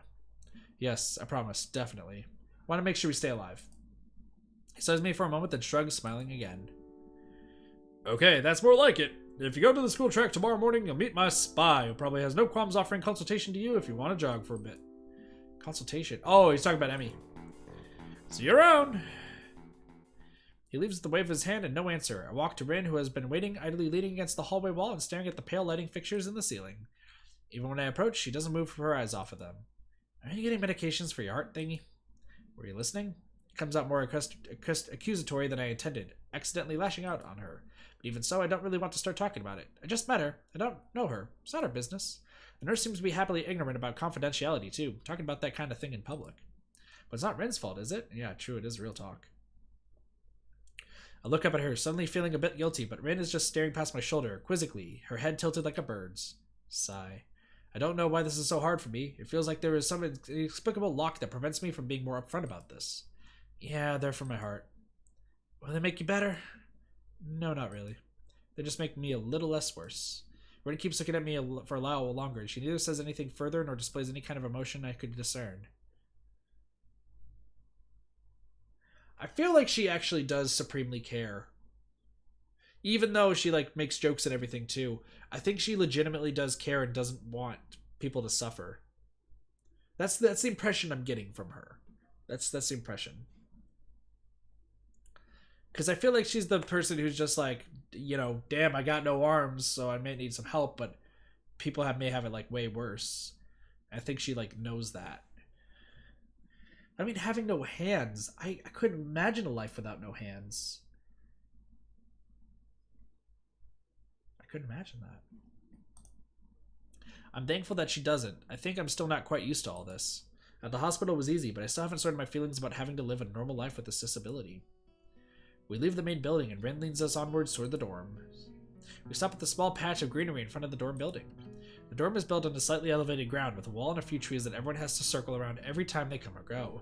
It's probably the only inconvenient design in the school. The entire wall, made of some kind of bricks as the building itself, has been covered with some sort of painting. Most of it is still mere sketches, quick lines drawn with black and white against the gray plastering that covers almost the entire length of the wall, but some places look a bit more finished. There are human faces and legs and hands, and I can't quite say what the painting is the whole might portray. Stacks of what might seem to be paint cans are arranged in piles on the ground besides the wall. See, the left side is hardly off the ground yet. It's because I couldn't get in the mood yesterday, so I gave up, went to meditate instead. Then it was Sunday morning, aka you slept. So she's lazy, but she's an artist, so she paints with her feet. Interesting. I have to work on it, but the guys in art class are helping with the negative spaces and base surfaces whenever, which is a problem. It's easier to paint big areas if there are a lot of people with hands. I guess. The reach is better, and it's faster too. She goes on a tangent off a tangent, waving a little with her arm, or whatever of it there actually is, to demonstrate even though I got the point already. The white cotton of her sleeve flaps around, and it makes me think it could look sadder than it does. But it makes me feel out of place, like almost every tangible reminder of the student base's special properties has it in the past few days. This girl doesn't notice my dreary feelings, of course, or the fact that she lost me a while ago. Just keeps on blabbering. And so that's why I'm trying to figure out if there's something I need to figure out and then figure that out before it's too late and all hope is lost.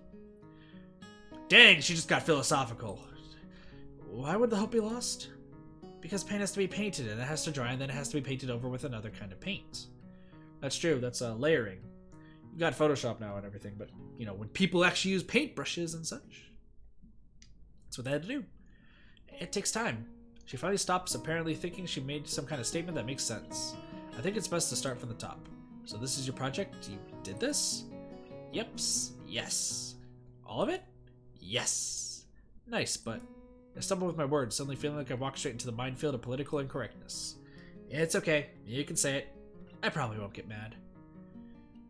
True, Travis, true. I blush really hard. I don't really know what would be the right thing to say, if any. It feels like I'm way more sensitive than Rin is, though. This is really awkward. Don't you want to ask? How do you paint without hands? See? I'm an easy person to talk to, right? With my feet. I almost guessed that already, but isn't that hard to do? You're good at guessing. Anyway, I don't think it is, but maybe I'm used to it by now. I can't get my mind around the fact that she could be an artist, but seeing how adept she was using her feet to eat, I figured painting might not be a problem either. Neither of us had anything more to add to the subject. The afternoon light works pretty well. I was afraid it would look too flat, but it's not like that after all. I think it's actually pretty interesting. I wanted to see what it looks like in dim light. Do you think it's flat? Well, paintings tend to be flat. Not like that flat, you know, flat, like some people are. No substance, no meat, where there should be some. Alright, sex jokes will keep going. I know a few girls who, okay, I get it, but I couldn't really tell. I'm not that good with art. I can't name many artists or artistic terms. Just trying to talk that people have no boobs, apparently. So I don't really have anything to say. Ren shrugs her shoulders at that, saying, suit yourself, without saying it, looks up at the sky as if trying to look for something up there. I didn't think I'd get any actual work done, but if you give me a hand with the paints, I could do a little before it's too dark. I wanted to give a halogen lamp like the ones they have at the sports track, but there aren't any. Ren sure is quick to recruit my help, as was Shizune. It really makes me feel that the festival is such a big project that every pair of hands is needed. Isao! She don't have hands! Why not? I'm not really sure if I could be any help, though. It's just mixing some paints. You could do that. Probably. Do you have motor control problems like, you know, those people who have some? Cerebral palsy, maybe? No, I don't think he has that. Not that I know of. I get it. Her thingy has nothing to do with that. She gives me a sly look for no reason. No, it doesn't. Let's do it then. So she sits on an empty wooden box and very naturally picks up a wide brush between the toes of her bare right foot. I open a few of the cans and pour some of the contents into shallow bowls for mixing. The thick paints flow lazily from the can to the bowl like syrup. I mix them, creating funny, hypnotic-looking swirl patterns that melt quickly into each other to form a new monotone hue. Ren sets to work, every now and then asking me for a hand for something or the other. Finding different brushes is easy enough, but mixing the paints to be the exact tone this girl is apparently seeing in her head is a frustrating ordeal. She wants precision down to the last milliliter before she is satisfied, but her instructions are obscure at best. Add half a splash of green. I crouched down to pick up the can of bright green. The other green. This green. I carefully pour some of the other green paint into the mixing bowl. No, that's almost a whole splash. More white. Is green a good color to add? No idea. You're the artist here. A hint of smile appears in the corner of her mouth. Do you lack an opinion? No, it's just that I have no idea. He's like me! I'm not artistic! Hooray! Yeah, it's okay, because I just got an idea. Add more white. With this exclamation, I pour a minuscule amount of white into the bowl and mix it. It looks slightly whiter. That's not good. It has to be like the color when you wake up and you know that you saw the meaning of life in your dream but can't remember it.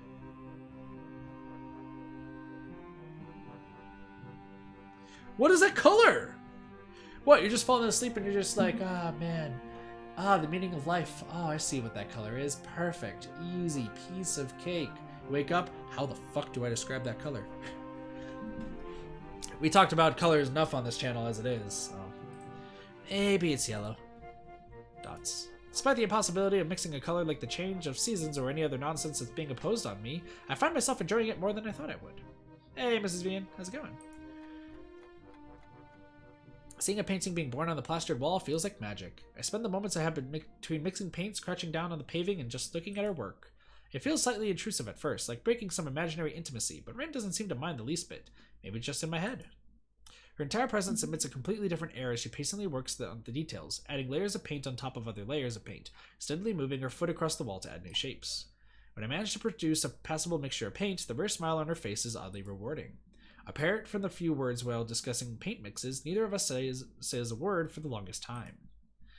And even though short discussions soon evolve into a shorthand, both of us developing and using weird impromptu code words from various paints and hues, as if there were some need to conserve words or breathe in sound. Now it's dark. Ah, more things are on the wall. We stay there late until the evening, until it becomes too dark to paint properly. Cool. Alright, it's another day. So I think that's where we're actually going to end things. Interesting. 50 streams, that's a lot of streams.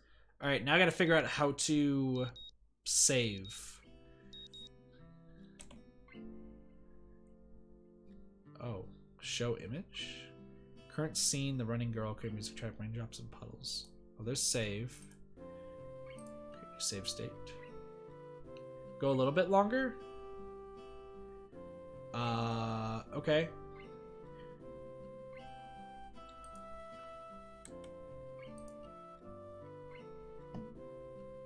I'm guessing there's another choice I'm about to have that will get me locked into a path, Travis. Because we're about to hit the 3-hour mark, but I don't think I'm going to be streaming anything else tonight, to be honest. I have a lot I have to do. I'm going to try to work on highlights and such. We'll see. All right. All right, I'll go to the next choice, and then after that choice, after I select it, after I select the choice, I'll save and end it. Because I gotta really get to doing highlights and such. I'm behind on it, so. I'll answer. The sound of an alarm pulls me out of a fitful slumber and into the unpleasant state of wakefulness. I linger under the blanket for a few minutes, gathering energy to rise up while making excuses as for why I already haven't. Honestly, I wouldn't mind staying here for all day. School is surprisingly exhausting after a long pause, and the culture shock still has not faded, I think. Still, despite getting an impression that skipping class is easy here, I don't think they are going to let me get away that easily. And the nurse is bound to keep me breathing down my neck with the talk of exercising as well. So evidently, I do rise up, swallow the morning medications, and put on my old soccer clothing. Thanks to my condition, I was exempted from taking part in gym classes at Yamaku, so I didn't get issued with a gym outfit. Choice after that need. Okay, gotcha. So yeah, we'll stop it here. We'll stop it here. So we'll just do that. Also, it's nice that we get out of the text history. Oh my gosh, look at how this... There's so much text. Wow, I can't believe we read all of that. Also, I don't know what skip and auto mode is, but let's go. Extras? Jukebox, gallery, library, cinema. So I'm guessing these are the 5 that we can technically... She has no arms. She's blind. She's deaf and mute. Does she have... I guess those are prosthetic legs on her. Still here, just in case. I'm gonna just open my gun one. Okay, gotcha. Alright, so... Oh. Interesting. So I guess this is gonna fill up as time goes on, which is interesting. Which is cool. Alright, so there was gonna be another stream tonight, but I want to get highlights out tomorrow. And I really want to get to work on them. I'm about halfway done, but there's still like 2 hours of work I gotta do. So there's that. We will be playing more Katawa Shoujo. We will be playing a lot more Katawa Shoujo. So yeah. So in setting to skip and read text in the auto, just turn off. So it skips text, but it doesn't.